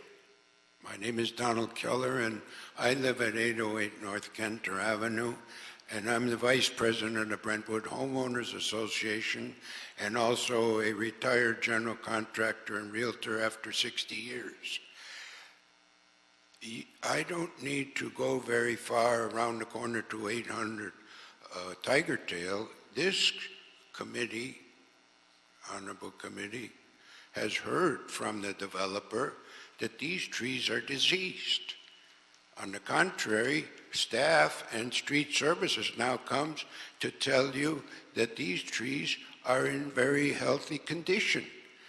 And as Vice President and a member of the Brentwood Homeowners Association and supporting the residents who have spoken before me, I represent 3,200 single-family homeowners in Brentwood, and we would like to see as many trees maintained in good health in Brentwood as we possibly can. Thank you very much. Thank you, sir. Appreciate it.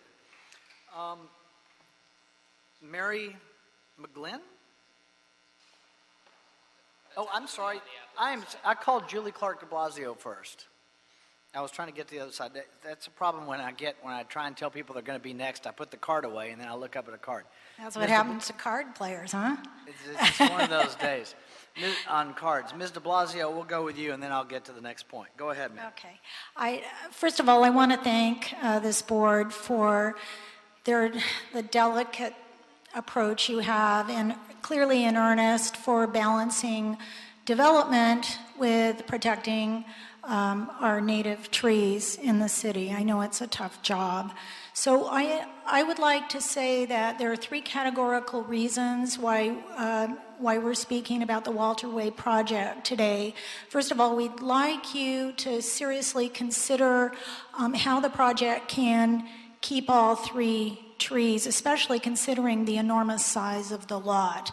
The first categorical reason are the biological values. Where Walter Way is located is near the upper watershed, which is a 15,000 acre area within the city of Los Angeles, often referenced to as the Big Wild. And it's part of the east-west corridor that runs along Mulholland from all the way to Leo Carrillo Beach and on to Griffith Park.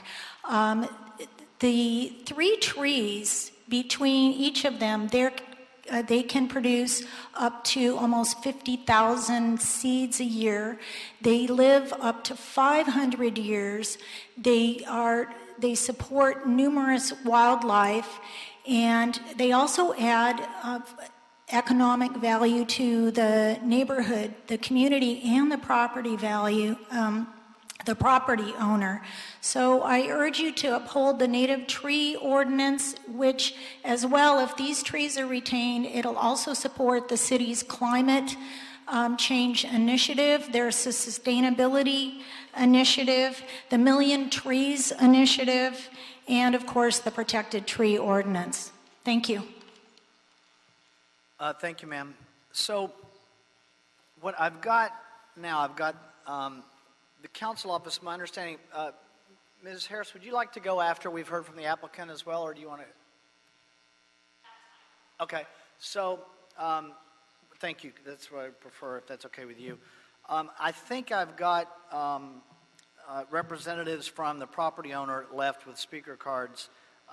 Dennis, looks like Gowden, William McKinley, Saul Rostamian, Mary McGlynn, and Ray Nasrati.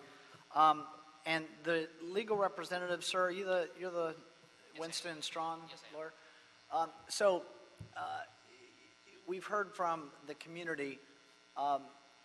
Do you want to present first, or do you want us to hear from your clients? I'd like to present first, and then I think answer a lot of questions, and then to the extent there are further questions the other folks can answer, and I think they've got some comments they want to make themselves. Ms. McGlynn especially is the property owner. Okay, go ahead. So I appreciate the time that the board has put into this. I wasn't at the last hearing. I was retained after that. Yeah, me neither. Yeah, so we share Sorry that. about that. We share that handicap. But what I do know is, after getting into this and taking... But I got a sense of what's going on, so go ahead. Yeah, I hope I do too. We looked at obviously the LA Municipal Code Section 46 and 46.02, and what is the standard and what is the legal requirement for removal of these protected trees, and it's whether they stand in the path of the reasonable development of the home.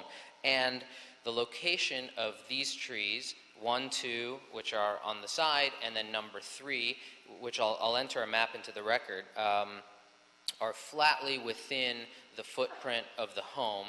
And we've heard a lot of testimony how there can be a redesign.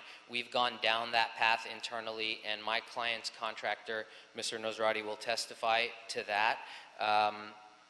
But the drip line of the trees has been advanced as kind of a faulty concept, but it's really not. Under the Municipal Code, Section 17R5, the drip line is considered as part of the footprint of the tree.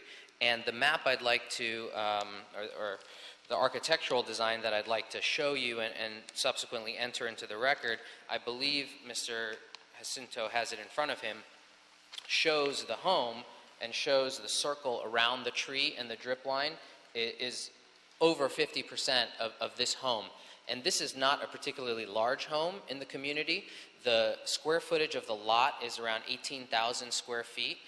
The footprint of the home, I believe it's a two-story home, is going to be about 5,000 square feet. If you look around that community, it's going to be one of the smaller homes. It's not a McMansion, or it's not engulfing the community.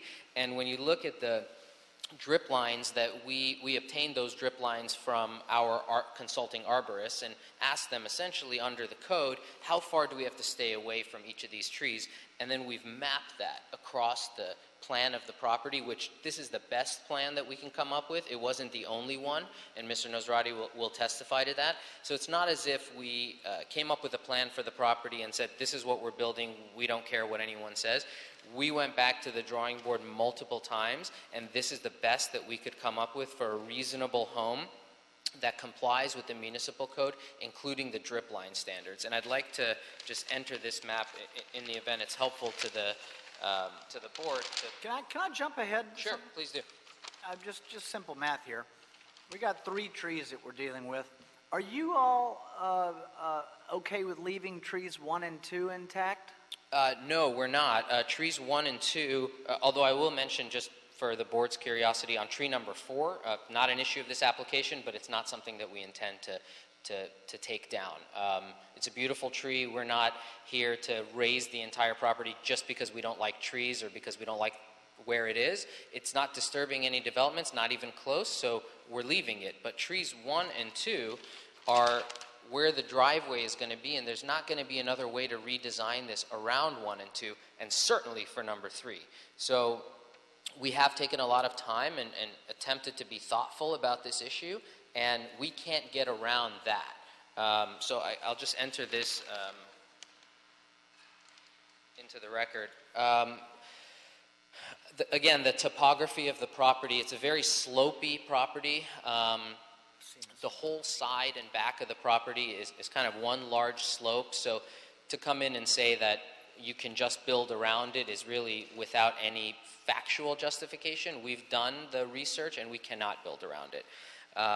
There's plenty of precedent that provides for removal of even sycamores, and even in Council District 11, I think this board in July of this year approved the removal of 2 sycamores to put up a parking lot on Gateway Boulevard, I believe it is, in CD 11. And again, the legal test is met here by a large margin. We understand. Every case is different, sir. I totally understand, and what we're here to argue is that we're not disregarding the concerns of the neighbors. We were out there. I was out there myself several times.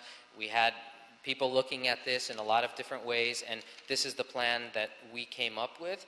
and there was no other plan that could accommodate preservation of these trees. Now, the last point I want to make, unless there's questions, is regarding my client's reliance on these permits. So we closed on this purchase after having received an arborist report, after having talked to urban forestry. It's not as if we purchased the property, closed, and then just hoped for the best and tried to steamroll the process. That's not at all what happened. We did our diligence in advance. We followed through on the processes. At the end of May, after having received guidance from urban forestry, our own independent arborist report, that's when we closed on the property. Since that time, we received a demolition permit to demolish the home. We've received a grading permit. We've received a building permit to build the home. We've received plumbing permits, electrical permits. On September 7th, we received sign-off. We submitted a letter with some exhibits to your office, and I hope you've had a chance to look. But if you look at Exhibit C, you'll see on September 7th, there's a printout from Building and Safety that there's the disturb or remove protected trees is cleared as of that date. Again, since that time, demolition, grading, building, plumbing, electrical. So we've begun work on the home while preserving the footprint around these trees, but you have to look at it from the applicant's perspective. We have been assured, both orally and in writing, through building permits and all sorts of other permits from the city, that we can build what we're proposing to build. And we think from a legal perspective, there's a lot of estoppel and reliance issues under the case law that we've cited, and I understand this is not a court, but the point of it is we have an applicant who attempted to do everything right, in fact, did everything right, received all of the permits, and now we're here for the final clearance. We think it meets the legal standard, and unless there are any further questions, I would leave it at that. Commissioner Rivas. So from what I recall from our last hearing, there were one or more trees that, I don't know if it's your arborist that said that they were diseased, or was it these three? Was it all three or just one of them? My understanding from just listening to the testimony last time and speaking with our arborist since that time is there were indications previously that there were indications of disease within all three trees. That was my understanding.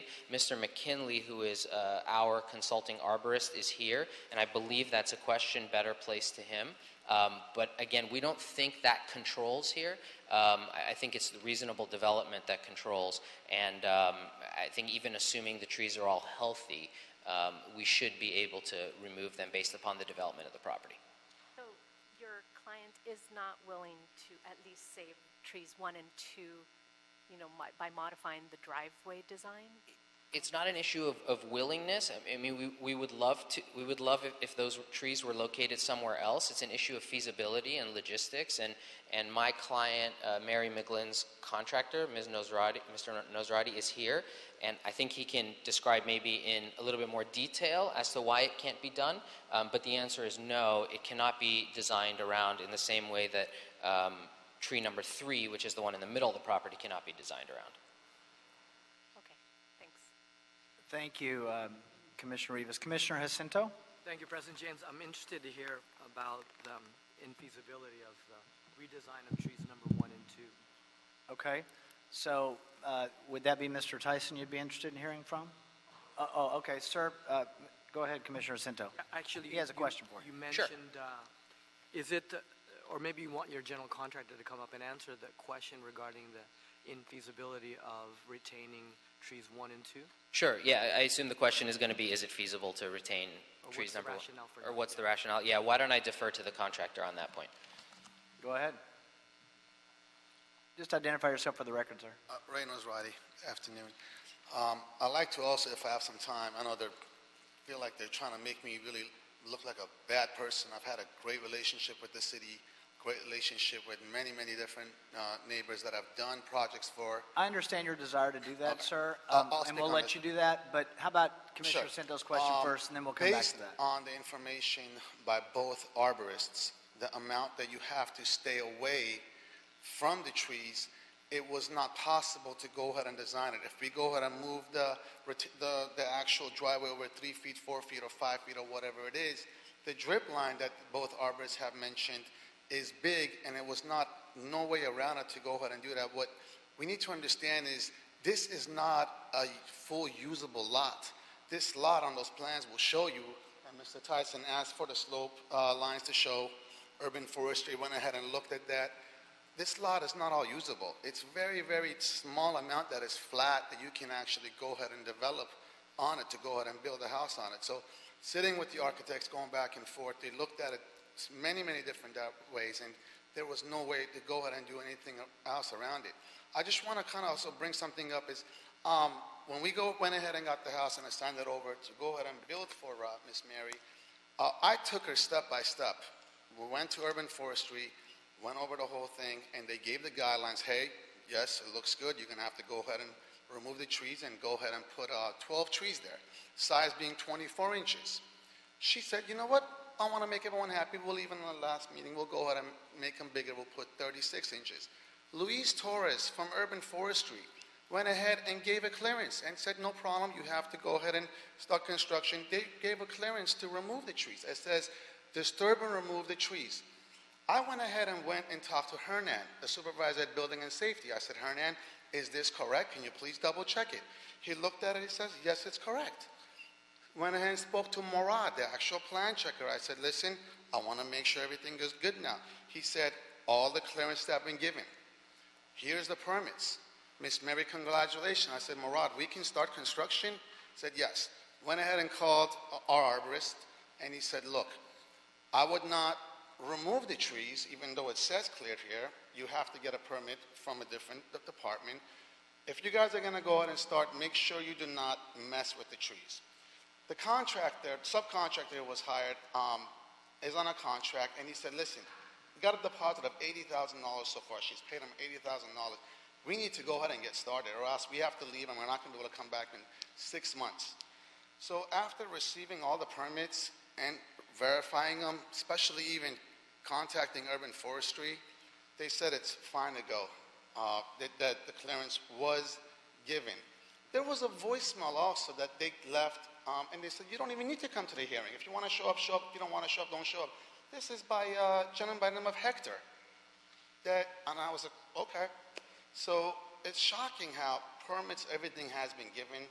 And it was at all, look, the trees being healthy or not healthy, honestly, I had nothing at all to do on this because we don't understand trees and what's healthy, what's not healthy, is what the arborists say. This whole thing was with Urban Forestry about it being an original development. They sat there, they looked at the plans, Building and Safety looked at the plans, and they said, here you go ahead and get the permit. Construction started. They said to start. So how do you change this when there's been hundreds of thousands of dollars already paid? You raised a very good question, sir. And I don't know if I know the answer yet, but I'll have the answer by the time I make a vote on it. Commissioner Jacinto has a question for you. Thank you. I have one. Thank you, sir. I'm going to call Mr. Tyson back up. Tim, in terms of the drip line issue, and does that impact, because obviously we understand that whatever permits are given, it's our duty as our Board of Public Works to vet this issue of the tree removal. So it's right here, right now, regardless of whatever permits have been. But this issue about the infeasibility due to the drip line, is that something that we can and should consider at this level, at this stage, Mr. Tyson? On tree number 3, where it is positioned only. Okay, not on tree number 1 and 2. I'd like to show you one thing right here if I could walk Please. up.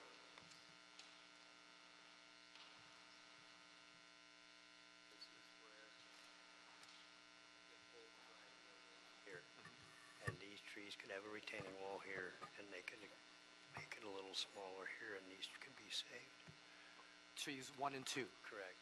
Okay. You can see right there where the old driveway. So, President James and colleagues, I think our chief for Urban Forestry Division has stated there is a possibility of saving trees 1 and 2. As the drip line on those will be over the driveway, not into the house. All right, and that's street services, that's your opinion? Yes, it is, sir. Okay. All right, thank you. Thank you, Commissioner Cinto. A couple of items, sir, that I'd like to do going forward. Regarding, I have a question, and I apologize for my absence last time. Mr. Rostamian, I would like, and this may be water under the bridge at the end of the day, but there's some, at least with my mind, there's some confusion on, and maybe there's not, but I'd like to at least get a clear record for me. The issue about the health of the trees. I recognize a moment ago you said we can do this whether the trees are healthy or not. Okay, I understand your argument, but the issue on the health of the trees helps me on other issues that have been put on the table, and one of them is credibility to a certain degree. So you have an arborist that said that the trees, you want to summarize, or they can summarize what was said? Sure. Because I think I missed that from last time. Yeah, I could give it at the... Maybe we're all on the same page, and I don't know it. We probably are. I can give it at the 30,000-foot level, and then if you need more tree detail, Mr. McKinley can provide that. But I believe there's a disagreement among the arborists on whether these trees are healthy. That's the flat out... So your arborist says they're not healthy? Correct. Okay, and then the community's arborist says they are healthy? Correct, and then I think the city, in the first instance, said that they were, and then were not healthy, and now say, well, they may be healthy. Okay. I believe I'm accurately summarizing. Okay, but so basically, let me talk to Mr. Tyson. Sure. All right, thank you. So we've got, Mr. Tyson, this arborist report, which I saw before, that says that they're not healthy. And then I know that Commissioner... I know that Commissioner, I'm not doing that. I know that Commissioner Repenning had indicated a continuance when she chaired this hearing last time to enable the community time for their arborist. You brought in an arborist that said that the trees are healthy. As the neutral city arborist of the process, what say you, sir? Okay, as I stated before, I had never been to the property until Thursday last week. I went out, made my own assessment due to the level of this discussion, and I found no convincing mycelium in the trees, around the base of the trees, and I used a knife to take little samples and look behind them and everything. Carl Mellinger, tree expert, RCA, sent in lab tests so that they could actually be professionally tested through microscopes. And what the lab found out was there was some areas that would resemble looking like mycelium, but indeed are not mycelium. So a misdiagnosis by just eyeing it was done in the beginning, and then a proper diagnosis was done by testing in the lab. When you do eye diagnosis, for the most part, you want to be really convinced that what you're looking at is prevalent and throughout the tree, and you can see it. Do you think the trees are healthy or not? The trees are viable, they're healthy, and like I stated, they're all three healthy trees. Okay. Thank you for that. Mr. Nasrati, you wanted to respond to, I believe, maybe, do you feel like you were the one that was the subject of the discussion about trees that were cut down on another property? Yes, sir. Okay, if you want to respond to that, go ahead. Yes, I do. I have always submitted plans to Mr. Tyson. He's fully aware that this one incident, there was contracts and everything also from the actual landscape contractor that went out there. It says which trees they have to be cut down. The gentleman made a mistake and went ahead and cut the wrong tree and left the ones that were supposed to stay over there. All the contracts, the invoices, everything was given to Mr. Tyson. There was a hearing held. We went over there. The guy sat there. He goes, "I'm sorry. Whatever we got to do, we'll do." The actual owner came by from the tree company and went ahead and explained everything. We had a contract in writing from him that was all given to Urban Forestry. And my understanding, it was always of, there was no way any intention to go ahead and cut these trees down. I have never, ever had cut any trees without the permission and approval by Mr. Tyson and his department. This was the only case that it had happened, and it should not have happened. I was furious myself when I came in town and I saw what happened. All the documentation was all in black and white. They went ahead and looked at it. He actually came in again and he testified to that also himself. Okay. So, All right, thank you. Look, and, we try to police these as best we can. The neighbors saw what the neighbors saw, and there's your explanation. We appreciate it for the record. Ms. Diner-Harris and Ms. Cahill. I'm sorry, before they wanted to go last. Mr. Rossani, do you somebody that you want to, from your side, that would like to speak that has a card in? I don't need to hear from the arborist. I think Ms. McGlynn is kind of nervous, but wants to be heard a little bit about her experiences in the city, so she's the property owner. Okay. Good morning, I'm Mary McGlynn, and I am under a lot of financial stress from this. I investigated, I was a buyer, and I was aware, and we pulled, we did everything necessary to make an educated decision. And now, at the last minute, they have told my developer, my builder, that they do not want me moving into the neighborhood, that I need to sell the property as is to somebody else. So I don't know why I'm being discriminated against. I do have children that are biracial, that perhaps they have seen them, I don't know. But it just seems to me that it's a lot more than the trees. And, the financial stress and the carry forward cost just from the last hearing to this hearing is astronomical for me. I could see if I came in and I didn't do any of my homework, if I didn't have any permits. The city has granted permits. I have paid for permits. I paid last week $50,000 for permits. Okay. Commissioner Davis has a question. Okay. Ma'am, one moment. There is, I guess Mr. Tyson said something about the trees are now healthy. You were under the impression that we said that the trees were not healthy. Is that right? Correct, and there is a difference of opinion. I am not an arborist, okay? So I'm paying my arborist who thinks that they are. They're paying their arborist who thinks that they're not. I really can't comment on it. Okay, no, I hear you. So I'm really feeling that we need some more time again. I hate to keep impressing. I know, but all this time is money. Yeah, up on the president, but we'll talk about that later. I'm just saying, given the facts here, I mean, I heard Mr. Tyson say that they weren't, then now here he say that they are healthy. The other thing is you raised this issue about you feel that there are some other side issues that have nothing to do with the facts involved in this case, and perhaps that because of who you are, that in fact they may have, or you have heard, that they have had some statements. Where did you hear this from, and what is this about? They have said that they want me to sell the property as is. They do not want me to build a home there. What am I supposed to think? Why don't they want me specifically not to build a house there?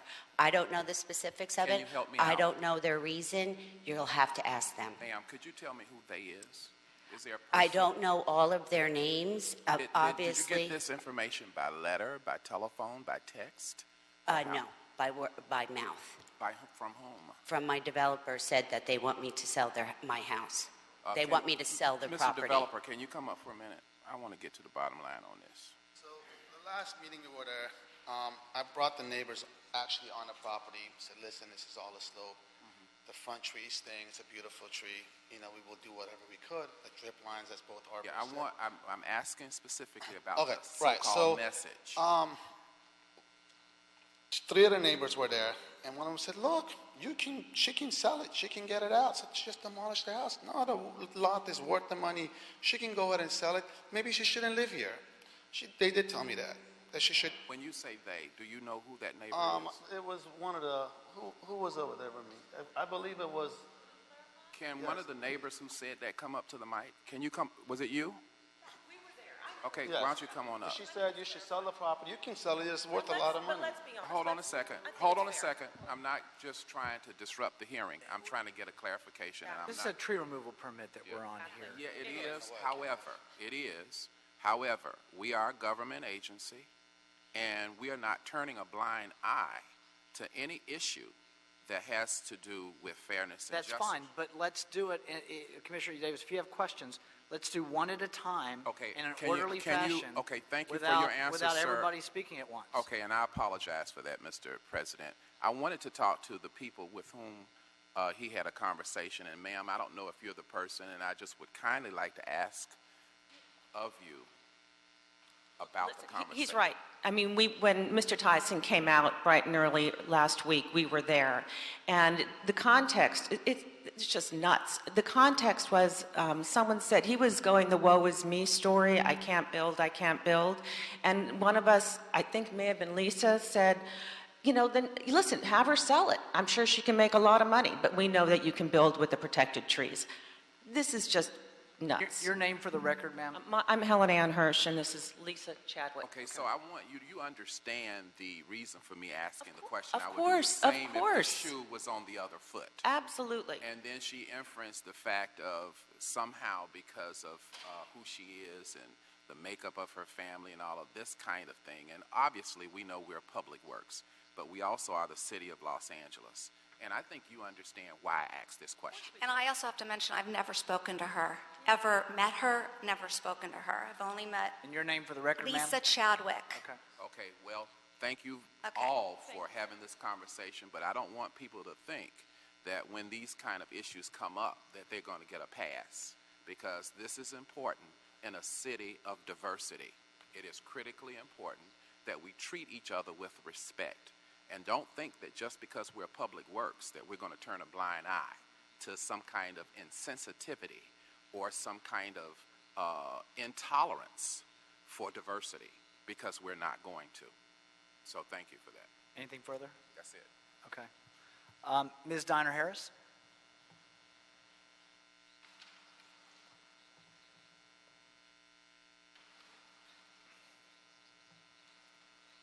Morning, afternoon, I guess. Debbie Diner Harris, District Director, and I have with me Lisa Cahill, who is our deputy for the Brentwood area. I want to say just a couple quick things. This is only about the trees. I want to really confirm that. Lisa was at that meeting. There has never been anything other than trees mentioned in this conversation, so I want to assure you. Lisa will go into more detail. I want to say a couple things, and then I have to run out to a meeting. But one of the speakers said it earlier, buyer beware. Now, Mr. Nosrati has built many projects in the city of Los Angeles, in our district in particular.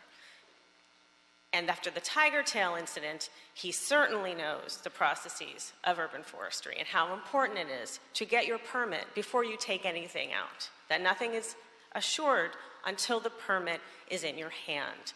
And this may be the last permit, but it is required, and he knows that. So to come here and say, woe is me, and everybody promised me, and they all said, that's not legitimate to me. He's not a new developer. He's not a new, I've been in contact with him several times on several properties. So I find that is not fair to say that. The other thing is that this would, by denying him a permit, would stand in the way of legitimate development or reasonable development. There was a house on this property. The case you heard before is a vacant lot, there are no houses, but there was a house on this property for 50, 60 years with 3 very healthy, as we've heard, sycamore trees. He can create a new, modern, spacious house within a footprint that still compensates for that tree, for those trees. So I'm going to give it to Lisa now, and I do have to run, but I want to thank you for your time. I know it's only 3 trees, but they're super important to this community, and we appreciate your time and the energy that you've spent on this conversation. Thank you. Ms. Cahill. Good morning. Again, thank you so much for your time. One of Councilmember Bonin's top priorities is the environment. He strongly supports the protected tree ordinance, and as such, we're in favor of keeping all 3 trees at 694 Walther Way. and we're asking that the application for the permit be denied. Mr. Mellinger, I want to talk just a minute about the arborist. So Mr. Mellinger was hired by the community per the directive of this body at the last meeting, and he was to reevaluate the trees.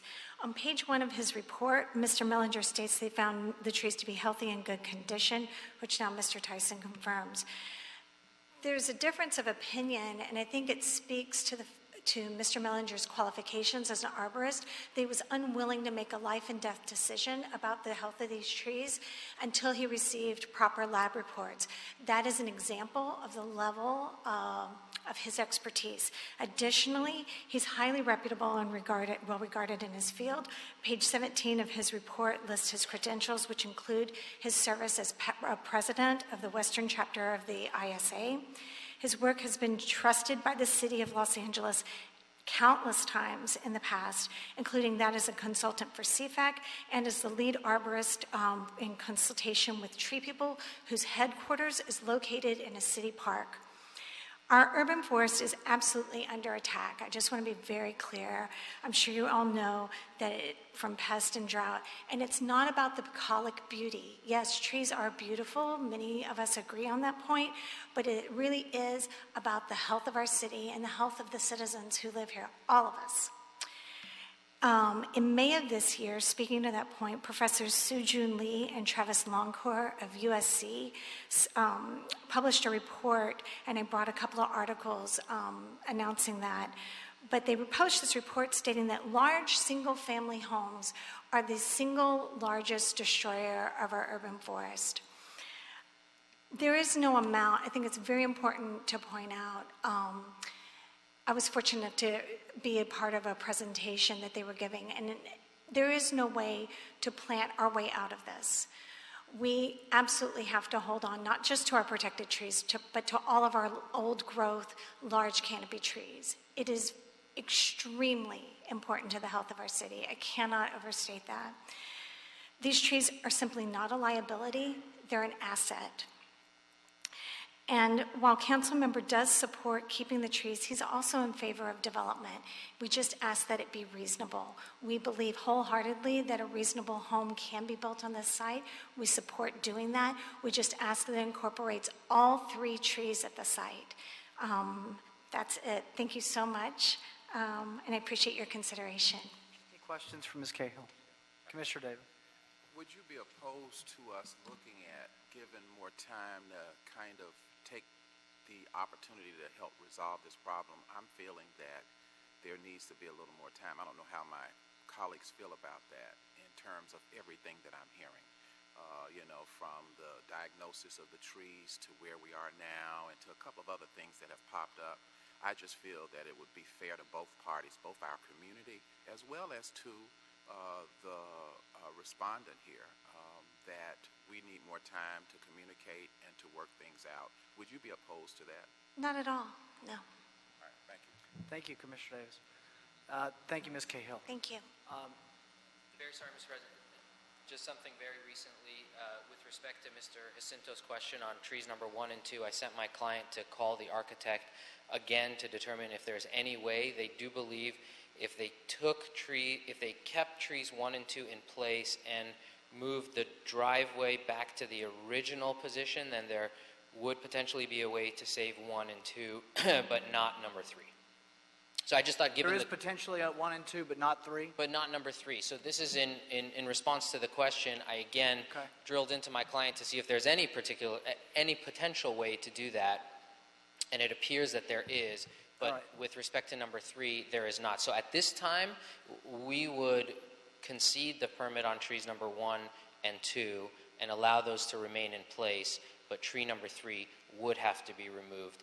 We would object to any further continuance because of carrying costs and reliance and kind of what we have done in reliance on the permits we've received, but that'll be our position almost as a way to compromise and see if we can get tree number 3 removed so that we can build her home. We made progress already. I just said to Commissioner Davis. Thank you, sir. Don't go anywhere. Ms. Cahill?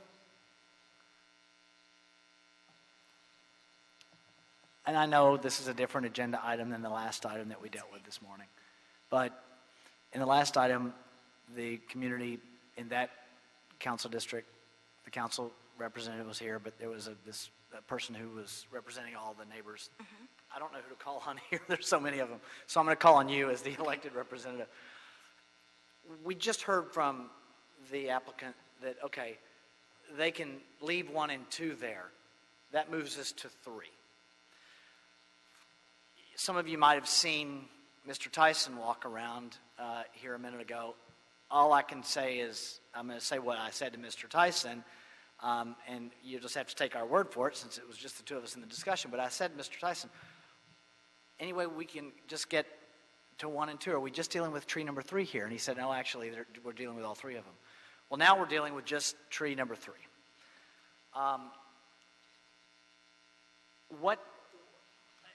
And I know that you may need time to meet with the community. I understand that. What's your thought on that? I mean, that's progress is tree number 3. That's the one tree that we're dealing with now. So what's your thought on that, hearing that we're now down to just tree number 3? Well, we're very happy that they're considering moving the driveway to save trees 1 and 2. We also feel that tree number 3 is very important to keep. Okay, so here's what I need to do. Thank you for that.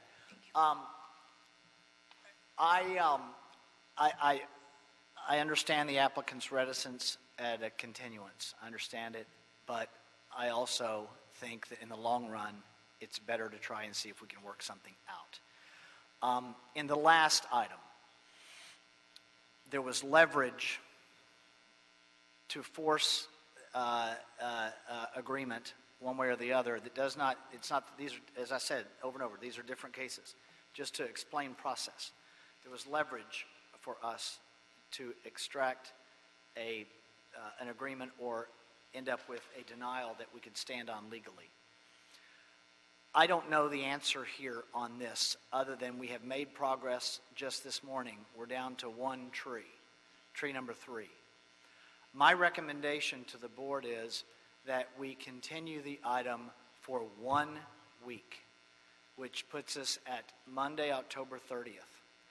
And the reason is to find out if there's a way that the parties can work together. Maybe it's the council office, maybe it's someone, you elect a representative, someone to communicate with the applicant on reaching an agreement regarding tree number 3. If they can't move it, maybe there's a mitigation measure that works. If they can't build around it, maybe there's a mitigation measure that works. Or maybe the two of you can get together and there is a way that they can build around it. But at least in a week, I'd like an update on where we are so that maybe this board can take a vote. And in the meantime, what I will do is seek our counsel, albeit it has to be confidential, but I will seek our counsel, our legal counsel on what our tools are regarding this agenda item to help move the process along. I know what my tools are with the last agenda item. You heard them all. It's all out in public now. But I'm going to have to. I don't know what the answer is for this agenda item. This is a different fact scenario. But that a week is normally a lot shorter than we normally move them 2 weeks to 30 days. This one we're going to move a week and see if we can get some resolution. Is that okay, Ms. Cahill? Okay, Commissioner Davis? I would second that. I just want to make sure that there are no deadlines that we're dealing with within that week. I don't think there should be, should there? Deadlines? It's carrying costs, and it's our contractors are on site and they're performing work pursuant to lawfully issued building I understand permits. it's carrying costs, But just so to be clear, I'm trying to save you some money here. Yeah, no, I hear you. I know, I hear you. And Maybe not you, but your Right. clients. No, I appreciate that, but I guess the concern is, again, continuing work under the valid demo's been done, but the grading and the building permits, that's what's causing the issue, right? What do we do when we've got folks on there operating under permits that were validly issued to us? That's our issue. Well, hopefully we can resolve it within this time that has been prescribed, and of the options available, I think perhaps this might be the best option. And I wanted to make sure that there was no deadline that you were up against. I know how difficult it has been, but I think, given all of the issues that we have discussed here today, that we can come to a position of mutual understanding about what is possible between the two parties. And I can appreciate that. I think that we're willing to pursue any resolution that involves maybe potentially additional mitigation measures. We've offered to replace. We've offered to replace with additional trees than are required. I think it's 12-inch boxes or 24, and we're willing to do bigger ones and more of them. But I don't think there can be any resolution on the issue that's black or white. Is the tree going to stay or not? That may or may not be. What we're going to ask you to do, and we're doing this based on precedent, because, like I said, we've had a string of success lately. By getting parties together and agreeing, and it just saves everybody time and money in the long run. So we're going to ask you to do that this week. And then Monday, October 30th, we'll see where we are. And also, I will have a better sense of what type of leverage the board has to for lack of a better term, promote an agreement. Is that hearing going to be next Monday? At 10 a.m. Same place? Yes. Is that okay with your schedule? Because we've got some flexibility. You can look. We've got some flexibility if you want to do it Wednesday or you want to do it Friday. I'd like to keep it as soon as possible, just given my concerns with my client, but give me just 1 second. Okay. Okay. Commissioner Rivas? If we do continue, it's only That's fine. with tree number 3, right? I just want to make sure Yes. that we're not going to bring up 1 and 2. No, we're done with 1 and 2, and we appreciate the movement and that matters to us. And again, we're really trying, and Understood. I drilled into them to see if there's any way they could do it. I could see in the community it matters to them too, but I understand we're still dealing with tree number 3. Right. Okay. So that's, tree number 3. Yes, Ms. Cahill? Could we just ask, please, that the trees that both 1 and 2 and then 3 as well be cared for per UFD directive or Carl Mellinger's directive? Currently, there's construction going on very near them, a lot of digging, moving of dirt, and no irrigation, as I understand. So we'd like to see that they are just cared for in the interim. I think out of goodwill, that would be something that the other side would agree to. Can I speak on that? Yes? So when they came out there last time, there was a caution tape that was placed around the tree. From what we were told is take the branch, string line comes down, and go ahead and put a caution tape around that. And that's what has been done. Also, understanding of meeting. We just want you to, the only question is, sir, I don't want to open up more issues here. I've got 10 other items I got to get to this morning. Can you water the tree for a week? Sure. I mean, that's what we're asking for. definitely. Okay, Water thank you. Okay. All right, thank you. So the item will be continued to October 30th, where we'll take up these other issues regarding tree number 3. Thank you, Dr. Campos. Thank you, everybody, for your participation. Agenda item number 1, and thank you, everybody else that's coming forward for your patience. Agenda item number 1, above-ground facility in Council District 12, 8500 North Fallbrook Avenue. Approve the request for a variance from the height limitation requirements of the AGF ordinance pursuant to Los Angeles Municipal Code, Section 6208VB, and authorize mobility to install a 49-foot, 1-inch high wood monopole in the public right-of-way adjacent to 8500 North Fallbrook Avenue. Mr. Ledoux on number 1. Good morning. Jeff Ledoux from Bureau of Engineering, Central District. This is a mobility monopole, 49 feet, 1 inch tall. It's in CD 12 Mitch English District. They are remaining neutral on this. As you see from the picture in the board report, the aerial on the west side, that's all commercial. It's a huge company plant of some sort or other. On the east side where the monopole is, it says it's residential, and I've checked that several times because it doesn't look like a residential property, but you'll notice that the buildings are set way back on the lot, and there's this cleared area that almost looks like a parking lot. And from the pictures, before and after, you'll notice that it's pretty much an open area there. The street lights are probably about half the height that this pole is going to be placed at, so there was no co-location possibilities, and I have heard nothing negative or positive on this proposal. Okay. Any questions on agenda item number 1? Commissioner Davis? No. Okay. I don't have any questions. Commissioner Sindels made a motion that we adopt agenda item number 1, seconded by Commissioner Davis. Any objection?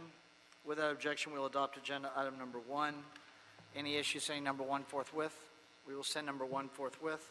Agenda item number 2, above ground facility in Council District 13, 1176 West Ardmore Avenue. Approve the request for a variance from the height limitation requirements of the AGF ordinance pursuant to LAMC 6208 VB and authorize mobility to install a 35-foot, 11-inch high wood monopole in the public right-of-way adjacent to 1176 West Ardmore. Mr. Ledoux on number 2. I want to pass around a photo. This is the after photo sim that I actually sent to the property owners.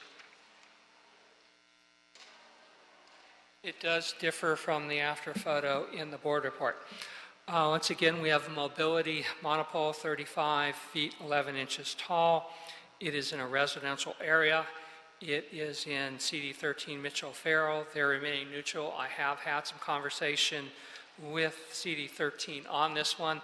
This one is difficult, and the reason it's difficult is that this is a long street. In fact, I have overhead photo of this. You'll see that there's some black lines that I put in marker. This is the street that it's on. Most of these lots are fairly narrow. They're older California bungalows with small apartments. Commissioner Jacinto did have Shannon Nichols from Mobility and myself go back out there and walk up and down this street. The problem I find is that because most of these lots are narrow, you have all these driveways, you have a lot of mature trees, other things in the public right-of-way, which makes it hard to find a spot that is far enough from driveways and trees and other things that you can even put this pole. After having walked several hundred feet both ways from the point of where the monopole is proposed, I really could not find anything that was substantially better than where this one is proposed.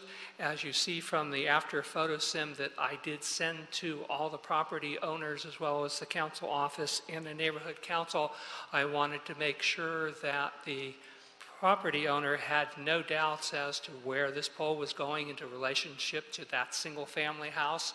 And I did not hear anything pro or con from anyone on this. How much time elapsed, Mr. Ledoux, from the time you provided the notice until today when you didn't have any response?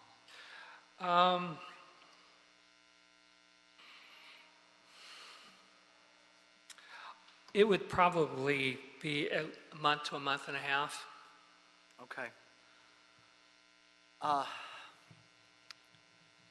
I'm inclined to support this with the council office remaining neutral. Commissioner Jacinto? Thank you, President James. Jeff, you know, and I understand that this is our process. We try to get to the best case scenario of placement that has a minimal impact on the environment, knowing that they have a right to have their monopole given the conditions that we set forth. So I'm assured that we did the best. Thank you for walking up and working with mobility to get this in. So I think that this is something that we should put in. Thank you. Yes, once in a while we hit into an area that's just impossible. This is one of those. There is no good spot to put this, Paul. Could, Shannon, I'm sorry, could you just address for us, can you come forward? Either you or your colleague. Could you just address for us, because since we're about to approve this, what service is this providing to the community that they're getting this?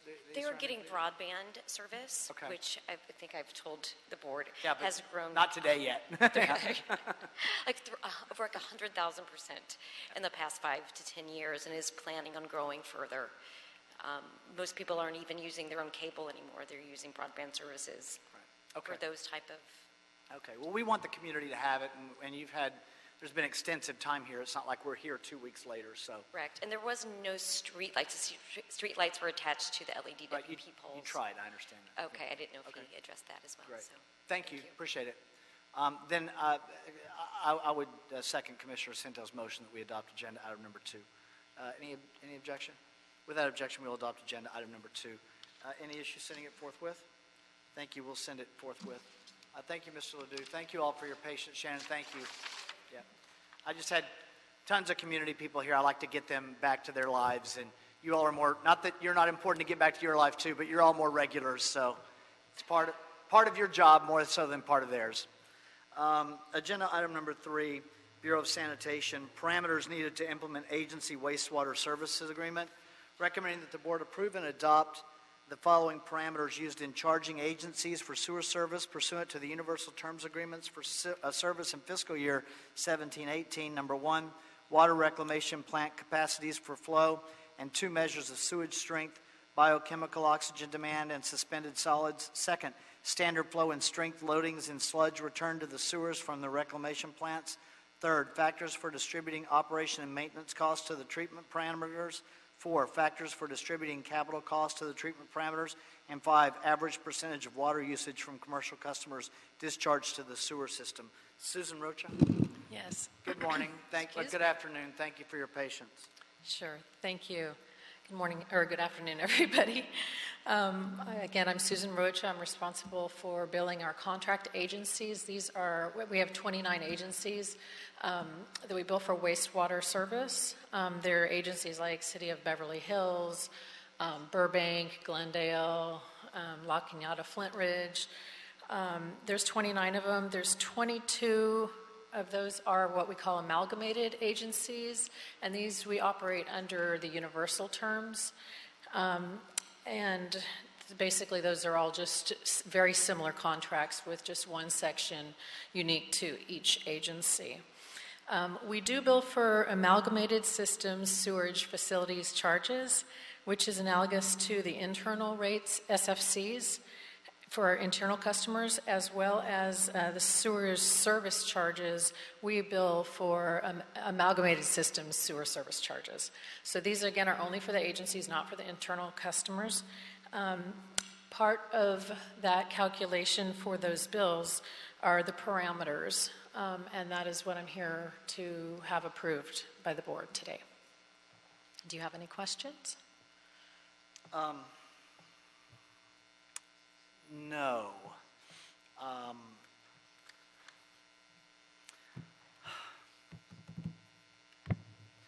Are you on a deadline for these approvals? They are already in effect. They started on July 1. It takes time to get to the bottom line calculation.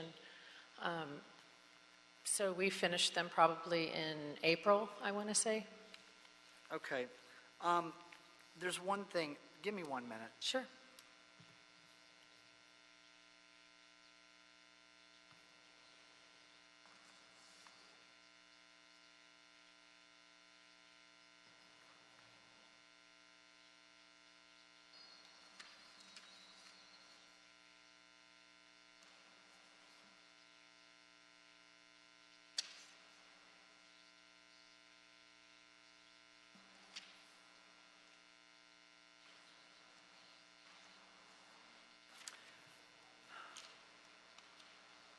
my concern was that Commissioner Repenning might want to be here for these. But she didn't send word to me about them, that she wanted to be. So I'm okay going forward with them. You think any concern Heather would have? Okay. Then I'll make a motion that we adopt agenda item number 3. Is there a second? Second by Commissioner Davis. Any objection? Without objection, we'll adopt agenda item number 3. Ms. Roach, are you here on number 4 as well? I am. Okay. Yes. Number 4, rates needed to implement agency wastewater service agreements in fiscal year 17-18. Approve and forward the report to the council with the recommendation that the council adopt the following rates used for charging agencies for sewer service pursuant to universal terms agreements for the service in fiscal year 17-18.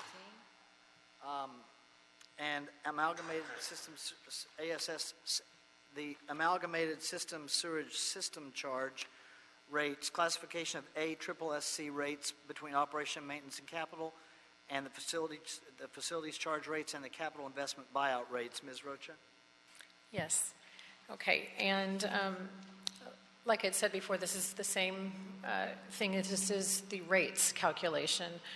Same 29 agencies. This is the parameters were a part of this calculation. This one's just the actual rate calculation, which is the total system divided by the total system cost divided by the total system parameter, let's say.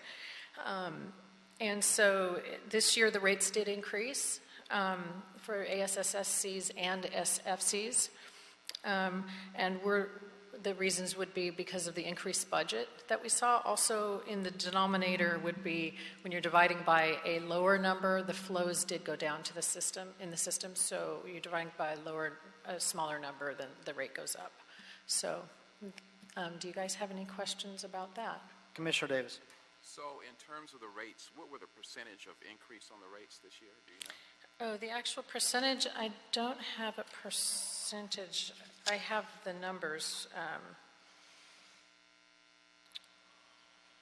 So for ASSCs, it was 17,955, were for the flow and distance. That's collectively, that's cumulatively, 17,000? Well, no, 17.5 and then 23.4. That's so the difference between those two. They went up quite a bit because we did make a change to last year's calculation. When I came here last year, I had explained that we changed the way we did it. The agencies wanted a better projection of, they wanted the projected cost to be better than more closer to the reconciled costs. And before we didn't base it on the, before we didn't base it on, I gotta remember what this was. We have a cut list for the capital improvement projects, and we probably were basing it on the whole CIP project list, not the cut list, so that the ones that are above the cut line, in other words, the budgeted ones. So that's why we saw the rates drop, one of the reasons we saw the rates drop last year. And so this year they're coming back up. And that's why we see such a big change. But I have a list if you want to see the change over time. Have we, in terms of the services we provide to the various agencies, have we had any change in the agencies we serve, either in terms of a decrease of agency falling out or an increase of having acquired a new agency to where we serve? No, we don't have any new. Our membership is still the same in terms of those we serve? Yes, has not changed. All right, thank you. Sure. Thank you. Anything further? Is there a motion on number 4? By Commissioner Davis, seconded by Commissioners Rivas and Jacinto. So without objection, we'll adopt agenda item number 4. Any issues sending 4 forthwith? We will send number 4 forthwith. Thank you, ma'am. Thank you. Agenda item number 7, Council District 1, Contract Acceptance, Quail Drive Partial Bulkhead Replacement Project. Recommending that the board accept the contract. Mr. Rinaldi.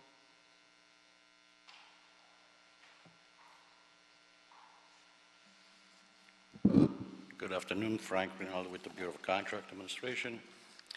In October 31st, 2016, an emergency geotechnical structural construction service contract was awarded on a competitive basis in the amount of $147,590 to John Asme Company, Inc.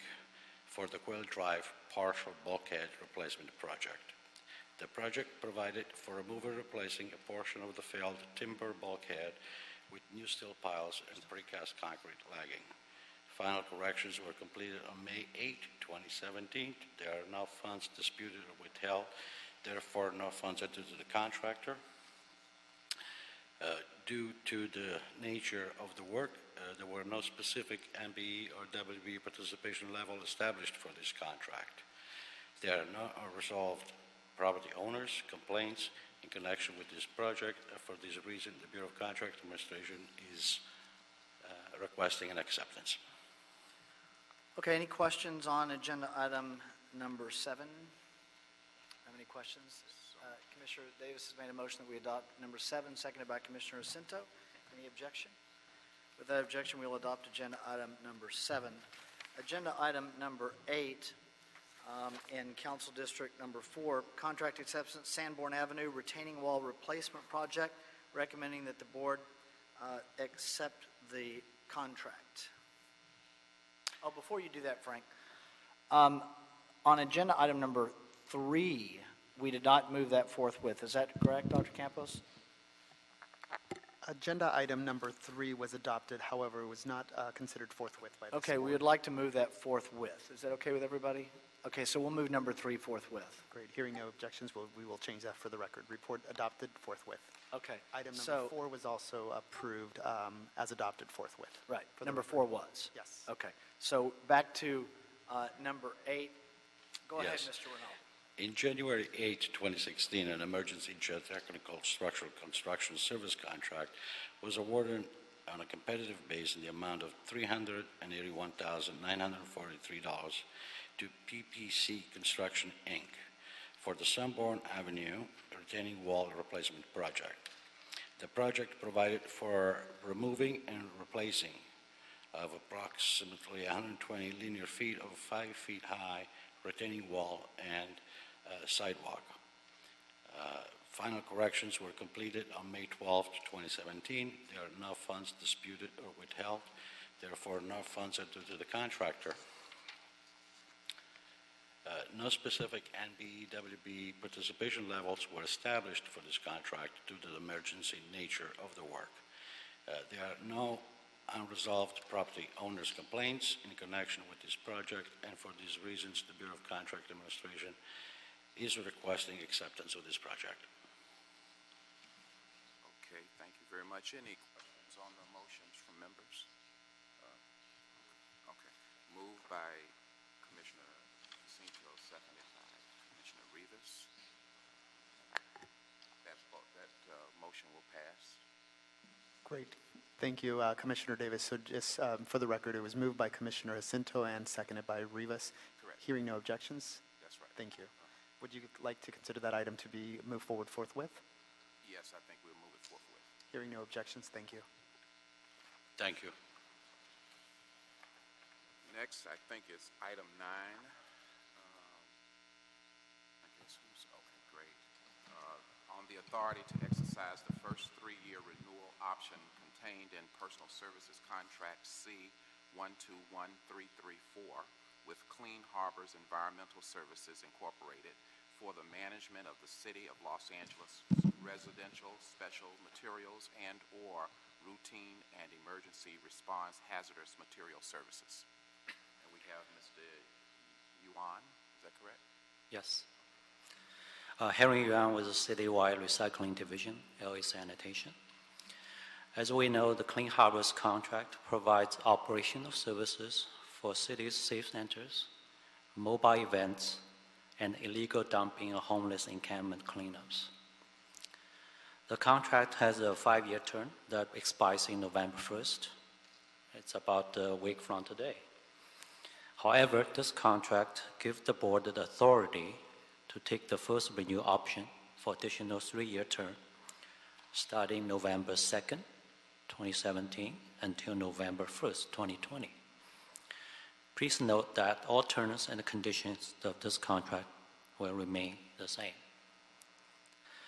As the contract manager, I believe Clean Harbors Environmental Services has provided the city a reliable service and has met or exceeded all aspects of the contract requirements.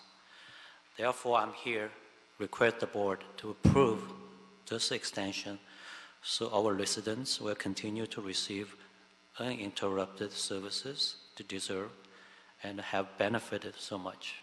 Thank you. Can you, Mr. Yuan, talk a little bit about the outreach program in terms of diversity on the project? Yes, Commissioner. At the award of this contract, the Clean Harbors pledged 6.64% for MBE and 1.36% for WBE. As of September this year, so the contract has, in the term, almost 5 years, the Clean Harbor has achieved 11.12% for MBE and 3.96% for WBE. So they actually more than doubled the initial pledged participation levels. Thank you. Any other questions from members? Nope. Commissioner Rivas. Thank you. So this is an extension. That's correct. Is it because you're waiting for the next RFP, or why is it being extended? Why to be extended? Good question. Because in the original contract, it allowed the sanitation to take the 2 extensions, actually. So we're taking the first extension. This is the first extension? Right. Okay. No, I wasn't clear about that. Okay. Thank you.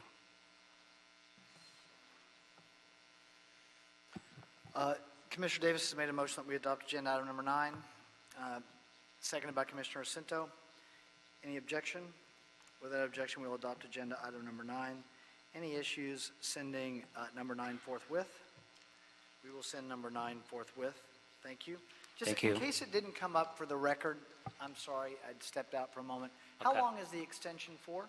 3 additional years. Thank you. Thank you. Any issues sending number 9 forthwith?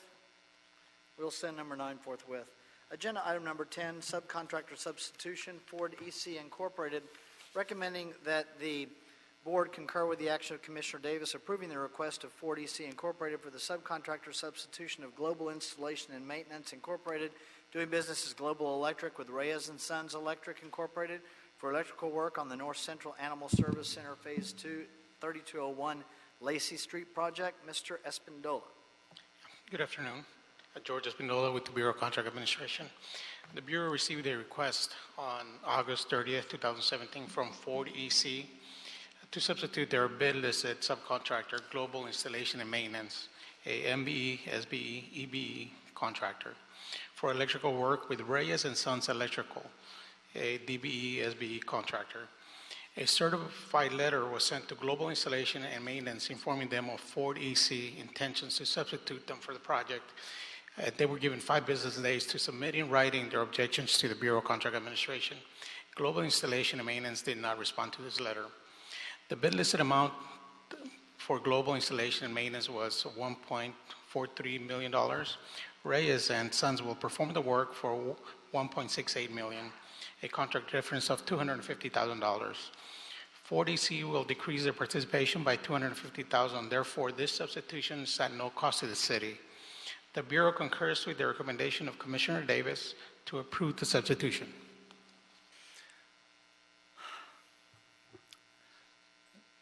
The only question, what's the reason for the substitution? The original contractor wasn't able to procure the equipment and the material that was going to be needed for the project. Okay. Ford EC, I've told them to their face in here, and they always have an explanation, but they seem to get more substitutions than other companies, and they're generally okay, other than the statistic or the metric that shows that they get more substitutions than other companies. This one's a little on the higher end. The inability to get the equipment, is that something that, what level of inquiry does the Bureau of Contract Administration do to confirm that? Yes, we actually asked for a letter of explanation from Ford EC and from Reyes. They sent us their invoices, basically, and they gave us a difference in prices from when the project was originally built or originally bid to this point. All right, so, and 40C is going to reduce their own participation? That's correct, by $250,000. Okay. Any other questions? All right, you can send the message that the president of the board inquired again. Yes, I will. As to, and notice that they're in our substitution list again. Yes, I will do that, definitely. Thank you. All right, thank you. Commissioner Davis has made the motion, seconded by Commissioner Jacinto. Any objection? Without objection, we'll adopt agenda item number 10. Any issue sending 10 forthwith? We'll send, we'll send 10 forthwith. No, that one is. Thank you, Mr. Espindola. Number 11, Authority for Expenditure, Pacific Gas and Electric Company, Bureau of Sanitation and Office of Accounting, requesting board approval and execution of an authority for expenditure in the amount of $194,734 for payment of the electricity utility charges to be incurred during the operations at Green Acres Farm for fiscal year 17-18. Ms. Simon. Yes, I'm Sherry Simons, Bureau of Sanitation at Hyperion. And the first one is simply stated. It's to pay the electrical for the Green Acres Farm. Commissioner Davis asked how much it is. It is for $194,734. Yes, it is for $1,900. For this fiscal? For this fiscal year. Right. Commissioner Davis.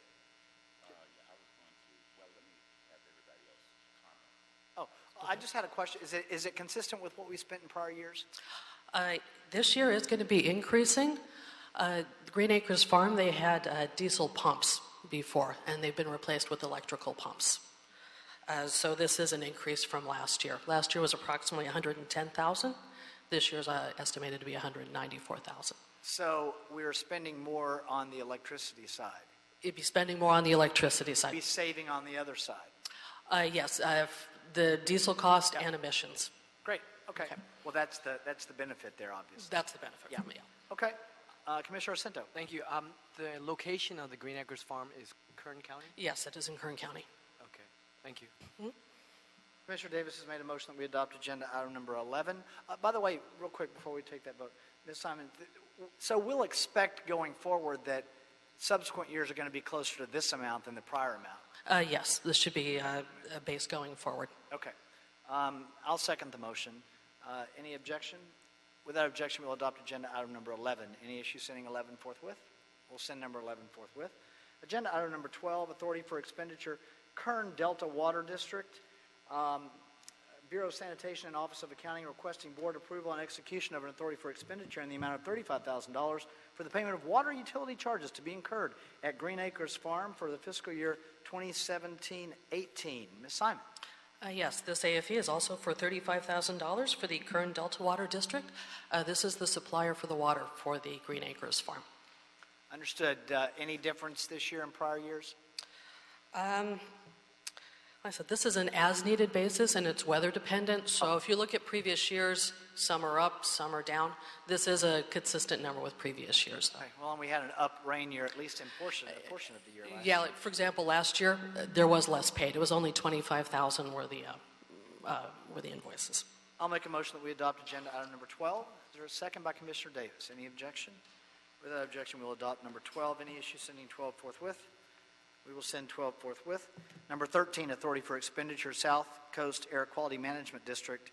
Bureau of Sanitation, Office of Accounting requesting board approval and execution of an authority for expenditure in the amount of $164,000 to pay fees for equipment, permit renewals, annual emissions, and other various fees as outlined in the SCAQMD Rule 301. Ms. Simons. Yes, this AFE is in the amount of $163,000 for South Coast Air Quality Management District, and for what it is, it's for recurring emission fees, permit modifications. Any questions on number 13? I don't have any questions on 13. We need to pay the bills. By Commissioner Jacinto, seconded by Commissioner Davis. Any objection? Without objection, we'll adopt agenda item number 13. Number 14, Authority for Expenditure, Jordan Kaufman, KCTTC, Bureau of Sanitation and Office of Accounting, requesting board approval and execution of an authority for expenditure in the amount of $130,000 to pay for the property taxes.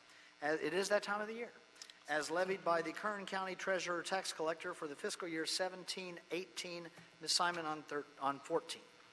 Yes, this is for the property taxes on Green Acres Farm located in Kern County.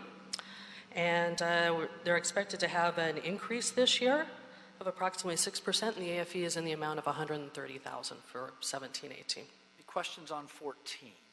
I'll make a motion that we adopt 14, seconded by Commissioner Davis. Any objection?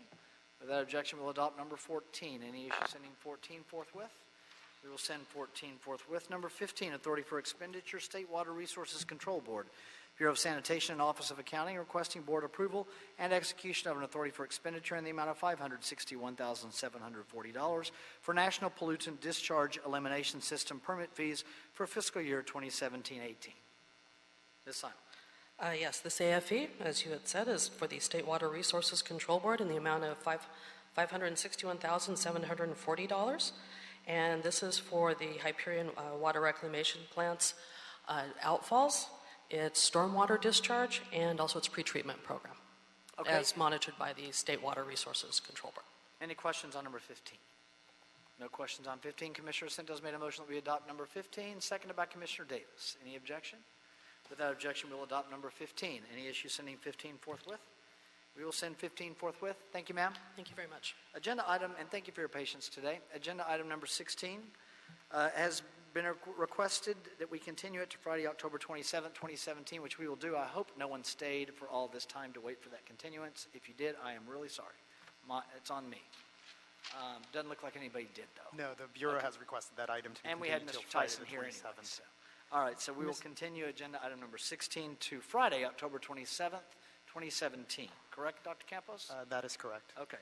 Mr. President, before you go on to another item, item number 13 was adopted by this board, but not forthwith. Would your board like to consider that to be forthwith? Yes, we'll consider number 13 forthwith. Any objection? We'll take 13 forthwith. Thank you, Mr. President. Okay.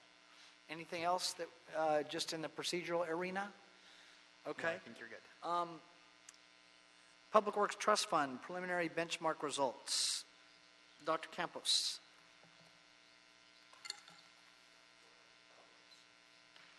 No, this is a project. We are very, whoever you are, and we know who you are because we've been getting progress reports. We're very happy to see you. We've been waiting for this for some time. We're very happy to have you on board. Thank you for working on the project. I am really sorry that you got on an agenda item day where we are at a 3-hour meeting. It's very unusual for that, but it's just a roll of the dice sometimes, and that's what happened with our tree removal items. So we'll start with... About trees. Yeah, it is all about trees. We'll start with Dr. Campos. It's a great day to see government in motion. So the Bronner Group, thank you for your patience coming in from Chicago this morning just to present. So the item before you is just a receive and file oral report just to give this board an update on where we are with the Public Works Trust Fund Nexus study.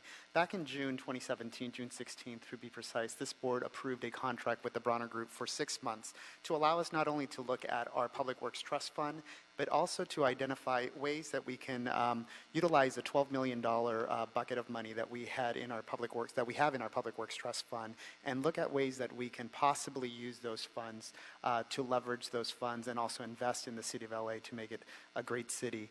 That project is for 6 months, and it's delineated by 5 different phases. Just to give you a quick overview, the first phase was just to do a project initiation and a kickoff, and the deliverable we're expecting back from that is just the kickoff meeting and also a working report that we can identify key stakeholders and key information for this project. That has been completed, and now we are now doing phase number 2, which is the benchmark report.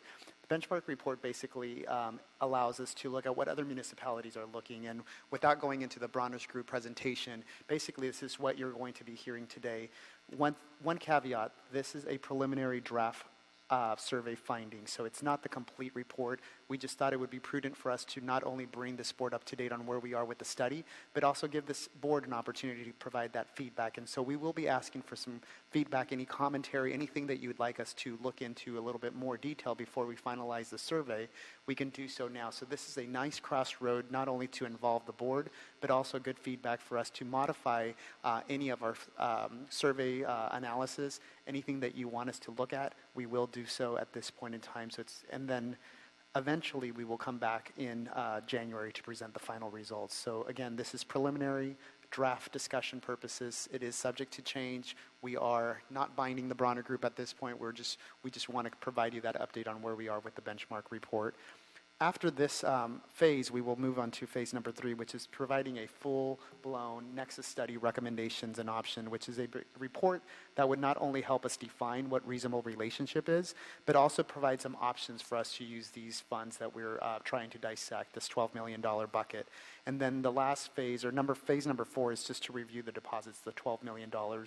The idea behind that is to delineate what the purpose of the fund is, which council district the funds are located. In addition to that, providing some coordinates, the Bronner Group has proposed a great approach not only to identify where these deposits are, but also provide us an idea, geographic idea as to where these projects may be located at. And then last but not least, we will provide a roadmap that would provide us options that this board can take and ultimately City Council to move forward towards a development of a policy, a nexus study policy. So all that will be unveiled over the next several months, but at this point we're just bringing you an update. It's a status update report on the Nexus Study RFP, and then from there we will be asking for some feedback and questions from this board. I do want to thank our staff. Tommy, where are you? Tommy Sue is our project manager in this project, along with Vicky Santiago and Ching Ilagan in the Office of Accounting, our superstar in our Public Works Trust Fund, Evelyn Roque, who was hired about 2 years ago, and this is the individual that provided us an update on all our reconciliations. We are up to date by 15 days post-closeout every month, so we have been aggressively working towards this. So this is just another piece in the right direction, or another step in the right direction, and we hope to provide more deliverables in the future. And then last but not least, our group from the Bronner Group.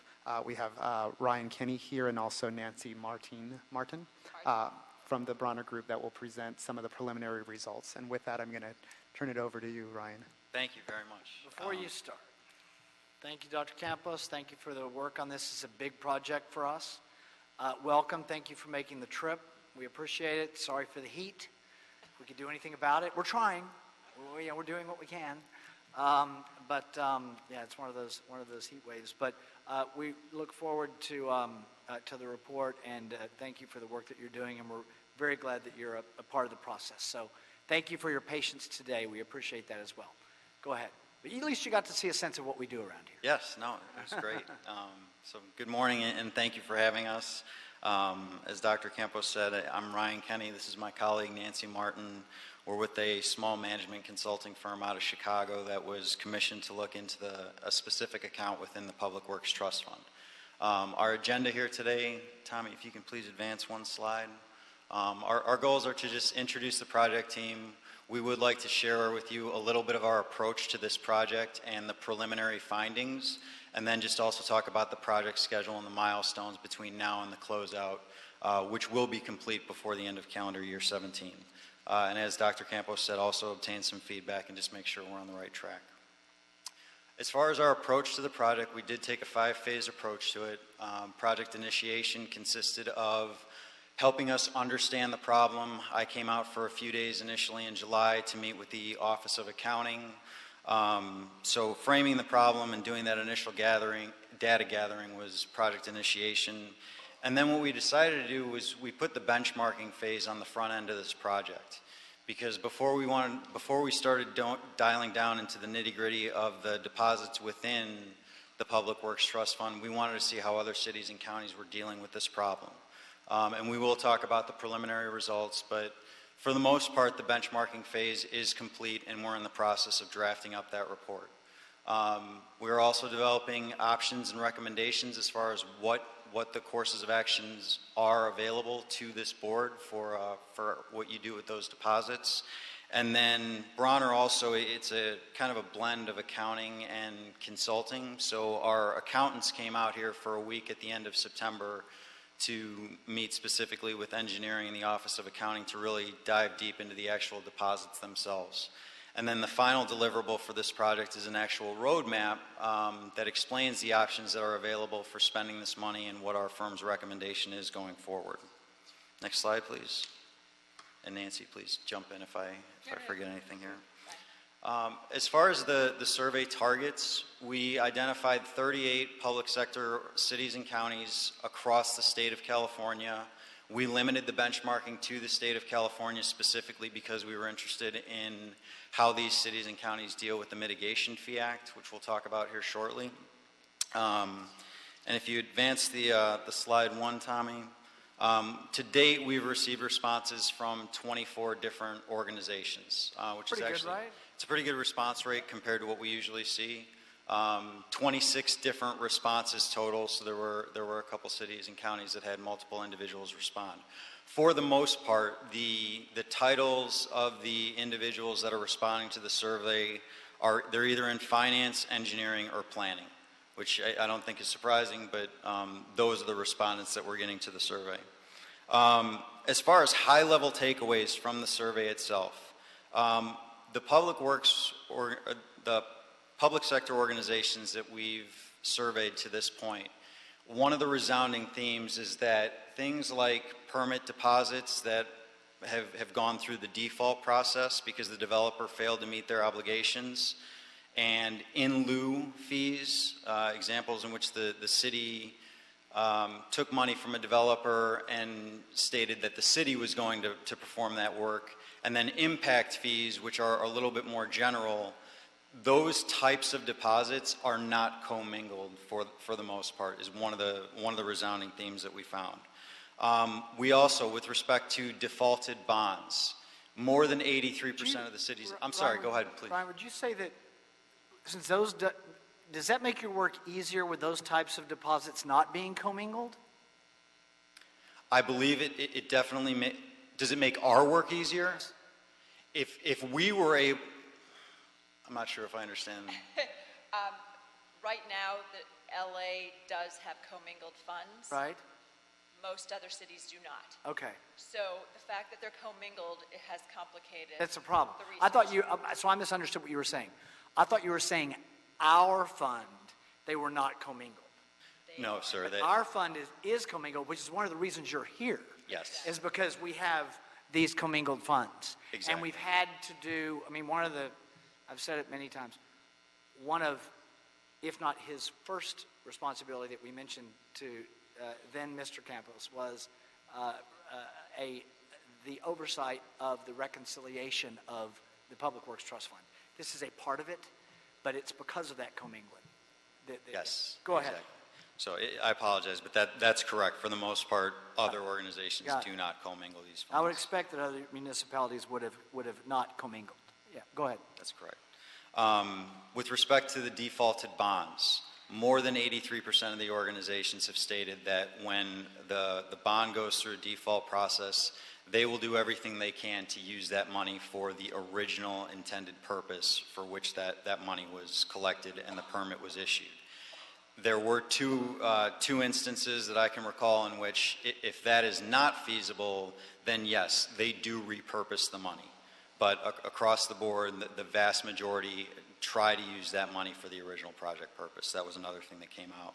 And then with respect to the impact fees themselves and this concept of a reasonable relationship between the fee and the amount and the intended use, one of the themes that we're seeing is that the municipalities are not as concerned with that issue because it's the nexus study that was done before the fee structure or fee schedule was ever implemented. That is one of the things that might guide why this fee was assessed in the first place, or the capital improvement plan that the city or county maintains. That is the impetus for working with engineering to say this fee needs to be tacked on to this permit before it is issued. In other cases, it might be the municipal code covers them. But that's one of the things that's coming out to us is that the municipalities really, they're not worried about the fees that they've collected so far, because in their minds that there really is no, they wouldn't just arbitrarily go and start collecting fees from contractors and developers for no reason. And we're continuing to dig into that issue more. Next slide, please. So interviews to date, we've interviewed 8 different organizations so far.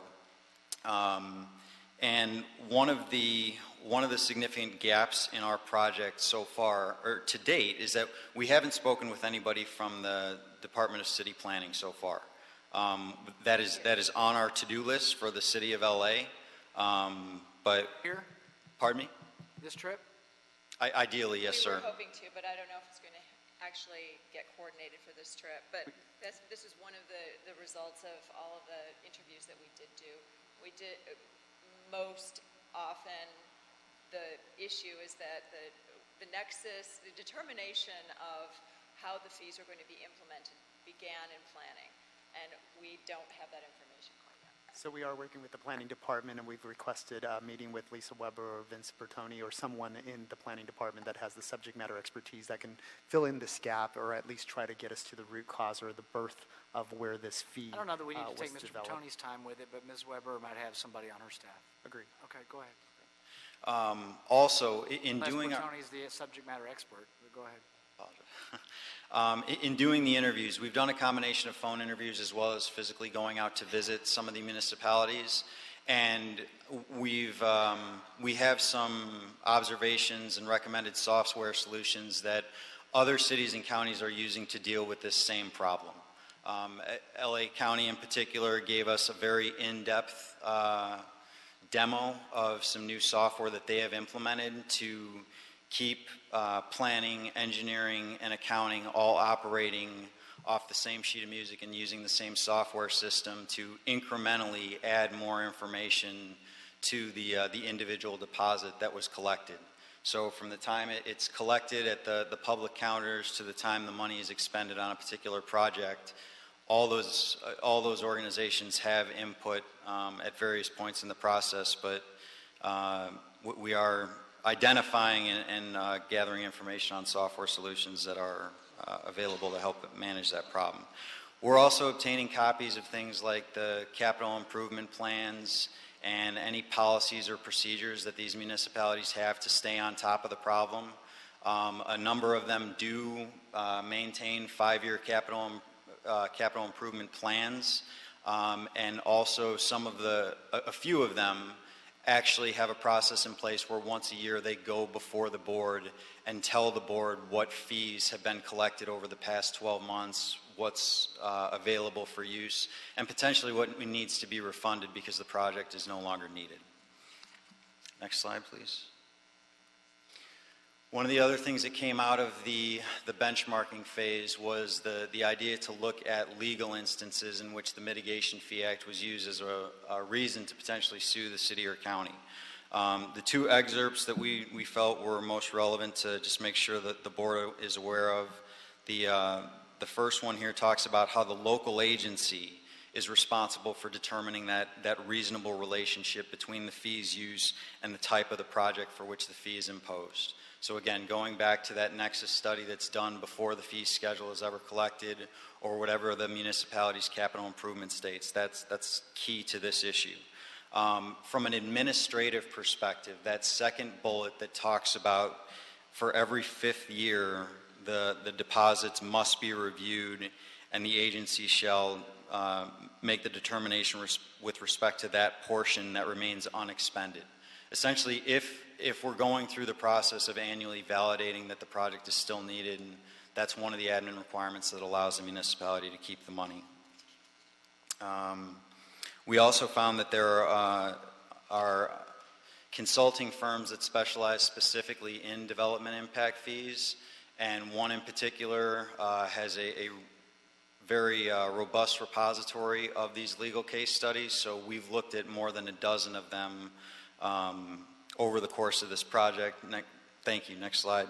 And in many of these cases, the plaintiff did not successfully sue the city or county when citing a section of the Mitigation Fee Act as a point.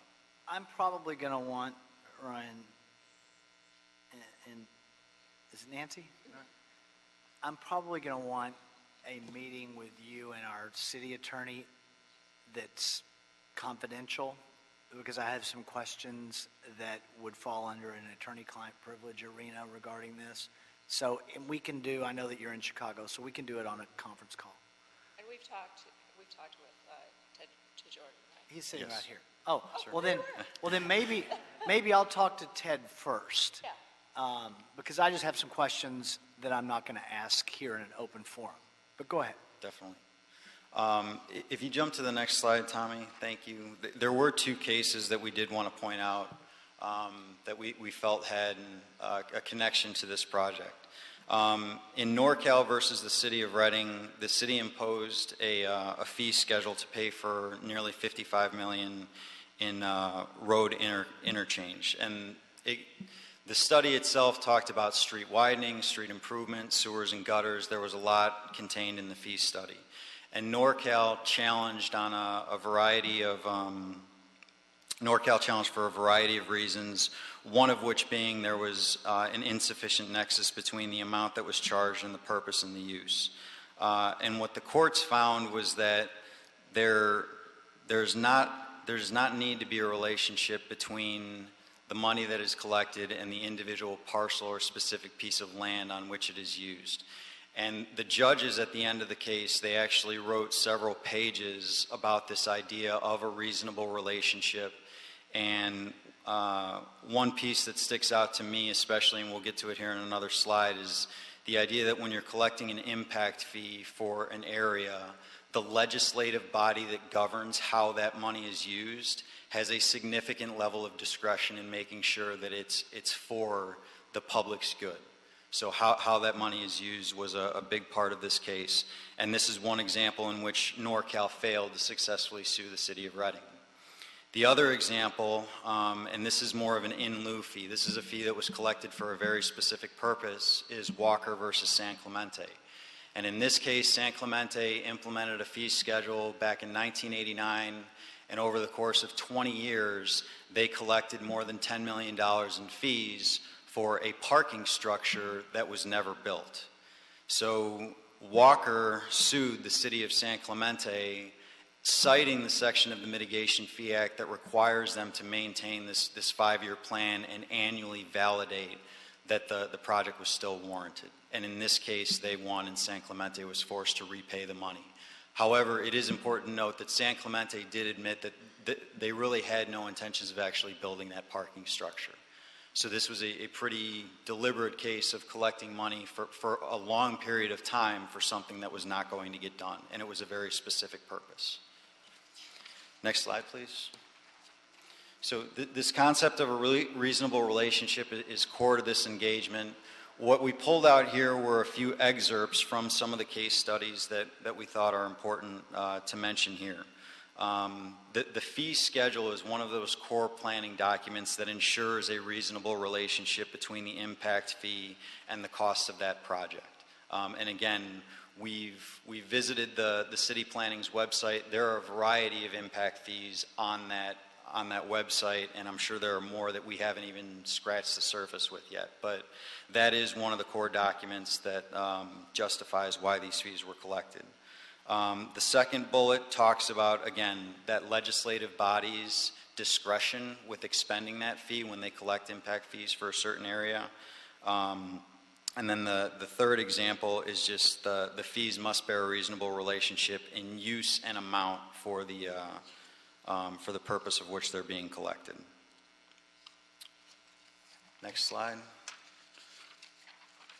This is a high-level view of the account within the Public Works Trust Fund that we are looking at.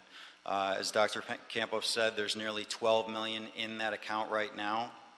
The table to the right shows you how many, on the far right column, you see how many individual deposits are within a certain category. So 500,000 and above, 2.1 million of that 12 is wrapped up into 3 deposits. And then as you go to the other end of the spectrum, There are 177 deposits, which is nearly 50% of the total number of deposits in the account that we're looking for, but they only account for a little over $700,000 worth of the fund cumulatively.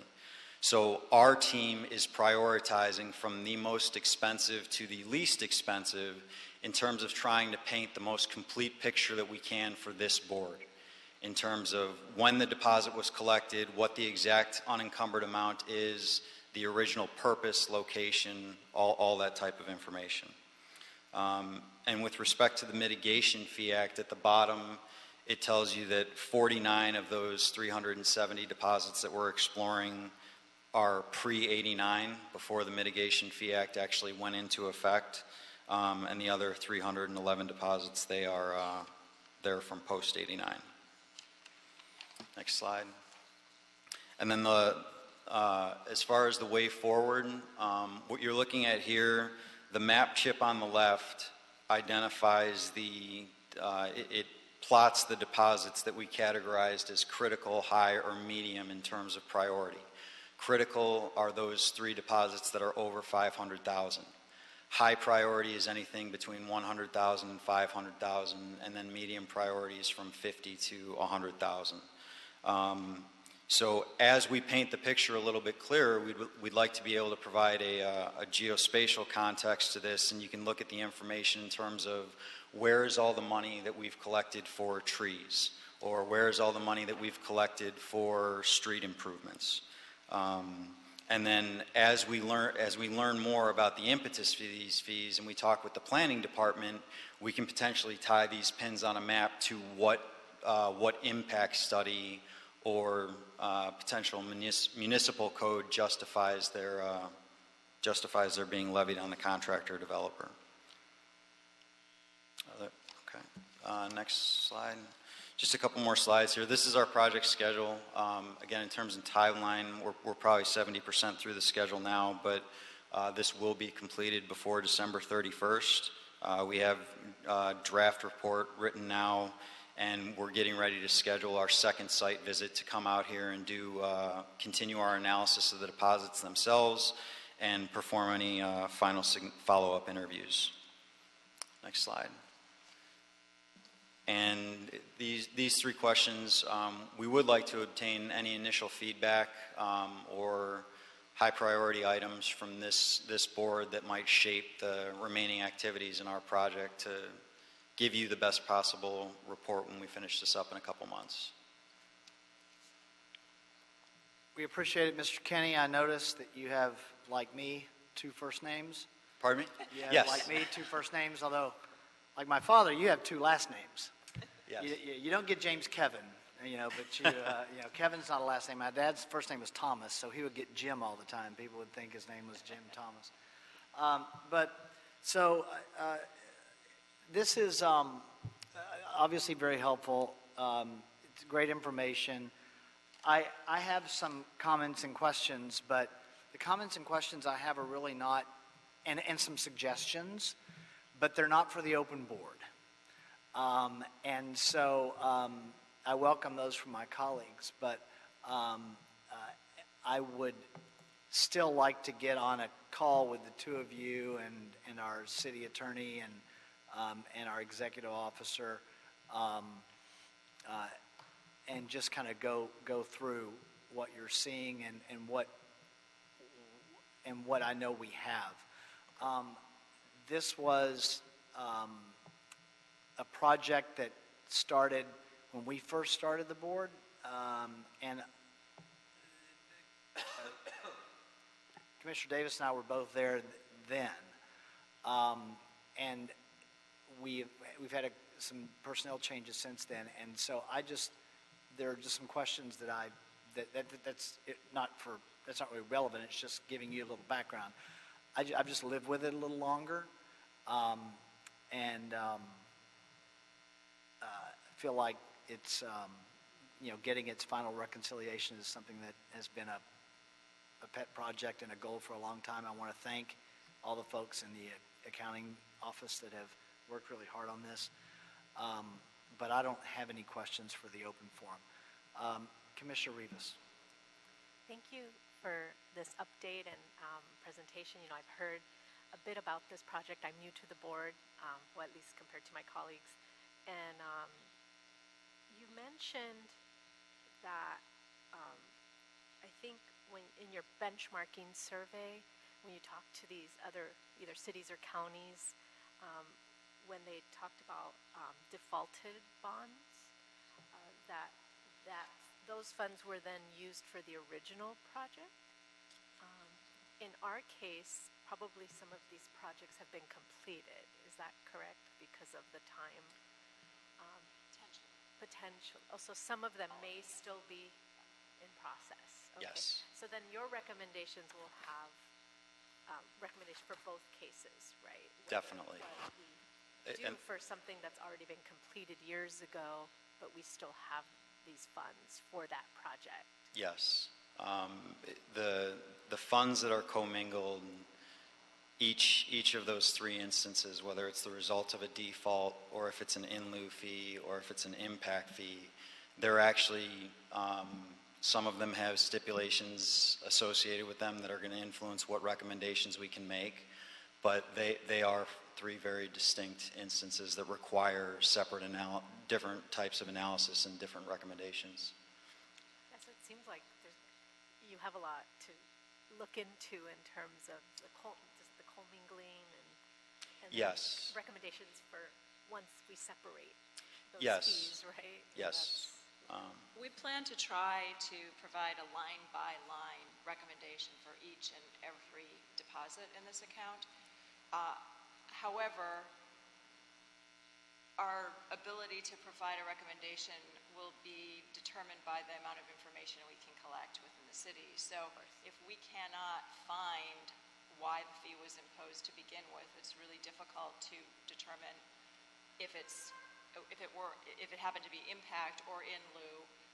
In some cases, we have information about a defaulted bond. In other cases, we don't. So there are a lot of unknowns that we hope to uncover still. But there may be cases where we won't be able to make an absolute recommendation just because the information isn't available to us. So then that'll be up to us to figure out what happens to those funds. But we can potentially provide guidelines, because we will, after doing all of this, know in general if it may have to do with the amount of the deposit, it may have to do with the location of the deposit. There may be other ways for us to provide some guidelines, but not an absolute crystal clear answer. Yeah, because my question was, will any of this end up being repurposed? And that's... We hope that it can be. Thank you. Thank you, Commissioner Rivas. Could you, the two of you, maybe before you head off, unless you get a planning meeting scheduled, maybe stop by my office on your way out? One of the issues I have, Commissioner Jacinto, I'm going to call on you. Okay. Real quick. Mr. Tran, are you guys waiting for me? Okay. I'll meet you. You can stay there. When you see me leave, you guys can meet me back there. We're starting to have things run together because we're going way over and calendars are getting blown up. Commissioner Jacinto, we'll start with you. Mr. Jordan, I have a question. Great. President James, thank you. To the Bronner Group, thank you for doing this very important work. It was, and I remember coming and learning about the Public Works Trust Fund like it was a treasure chest, and everybody wanted to say, how do we get access to the treasure chest? And due to Executive Officer Dr. Campos' leadership and in his team, Tommy, Victoria, Ching, and there was another staff person. We have Evelyn Roque, and then also our Assistant Executive Officer, Raul Mendoza, as well. Raul, to all of you, thank you for moving this very important study forward so we can get into compliance to fulfill the original intent and why we started this first. So thank you for that. I look forward to the end of the year where we really have more information. I would like to see to the point where we could take that permit type, the scope of work, the original intent, and try to preserve that as much as possible. It's like very much forensics of going back. Whether if we have the information, great. If we don't, then maybe we can hold that. But where we can drive to that detail of the original permit, I would like to hold that, or at least consider that as to what its use will be moving forward. Everything else maybe gets into a slush fund or something that we could work together with the council office to address priorities that they may have. So looking forward to it. Thank you. Thank you. Great, thank you. The oral report will be received. We appreciate it. And you'll swing by now, and Wherever you want us. yeah, and then I'll meet with those folks back there. We will coordinate with your schedule. Okay, because I only need just a couple of minutes with you all. So next we have Yeah, go ahead, Commissioner Davis. next we have an oral report on the sewers quarterly update from Salim Garawi. Is that? Oh, he's here. Great. Thank you, Salim. Mr. Garawi, thank you for your patience today. No problem. I know it's getting a little late here, and I'll make it as painless as possible. So I do have the summarily quarterly report for Sewers 5 contract. The contract is a 5-year contract, and the award date is April 26, 2013. The contract start date is May 2nd, 2013. The contract expiration date is May 2nd, 2018. The time expended to date is 1,611 days. The percentage of time expended to date is 88.3%. The contracts awarded, the contract is Matthew and Stewart Company Incorporated, M&R Construction Incorporated, and Tomovich and Associates. The total construction orders issued is 939. The construction orders completed is 913. The construction order amount is $21,443,020. The fully executed change orders amount is $3,370,870 for a total of $24,813,889. The contract cost ceiling is $25 million. The project amount authorized to date by the Board of Public Works for over $100,000 is $1,412,915.65. The city engineers approved amount for under $100,000 is $20,030,103.89. The fully executed change order amount is $3,370,869.95 for a total of $24,813,889.49. The contract cost ceiling remaining balance is $186,111. The percentage of the amount expended to date is 99%. And lastly, the breakdown of these projects is completed projects is $913 for a total amount of $20,464,622. Completed in construction projects are 26 for a total amount of $978,398. Design completed projects are 41, and the project in design are 13, for a total project of 993, for a total amount authorized of $21,443,020. Thank you. Great. So you said the capacity for this quarter, the goal was, you said the capacity was 25 million? Yes, the total cost ceiling of the contract. And we've expended 21 million to date? To date, we have expended $24,813,889. So we're almost at capacity given the 1% that's still outstanding. That is correct. Okay. In terms of the quarter and the progress we've made this quarter as compared to the prior quarters, would you say that we're within range of our performance on the quarters in terms of today's report? I'm sorry, can you repeat the question? As it relates to what we have generated in this quarter, would you say that the progress that we have made in this quarter is pretty consistent with our other performances of the quarters? Or? Yes, I believe so. The progress we made is pretty consistent with our projection. Now Commissioner Rivas has questions. So you're at 99%. Do you expect to go over or to have to come to the board to request more funds? It's, I'm actually working on getting, I'm sorry? This is for emergencies, right? Yes. So it's not like you know, but based on past years? Yes, so I'm actually working on generating a report to nail down the exact amount that we will need to expend. This amount, I must say, does not take into account some of the change orders that we've issued recently. It is, it's hard to tell, but it looks likely that I may have to come to board to ask for a little bit more money. Okay, because this is, it's 99%, but when does this end? Is it fiscal year or, you know, when is the end date? The end date, you mean the May 2nd, 2018? May 2nd, okay, sorry. Yeah. I saw 20. That's the end of the contract. So we're, obviously, the burn rate is pretty high, and we're still 6 months to the end of the contract, but we're almost running out of money.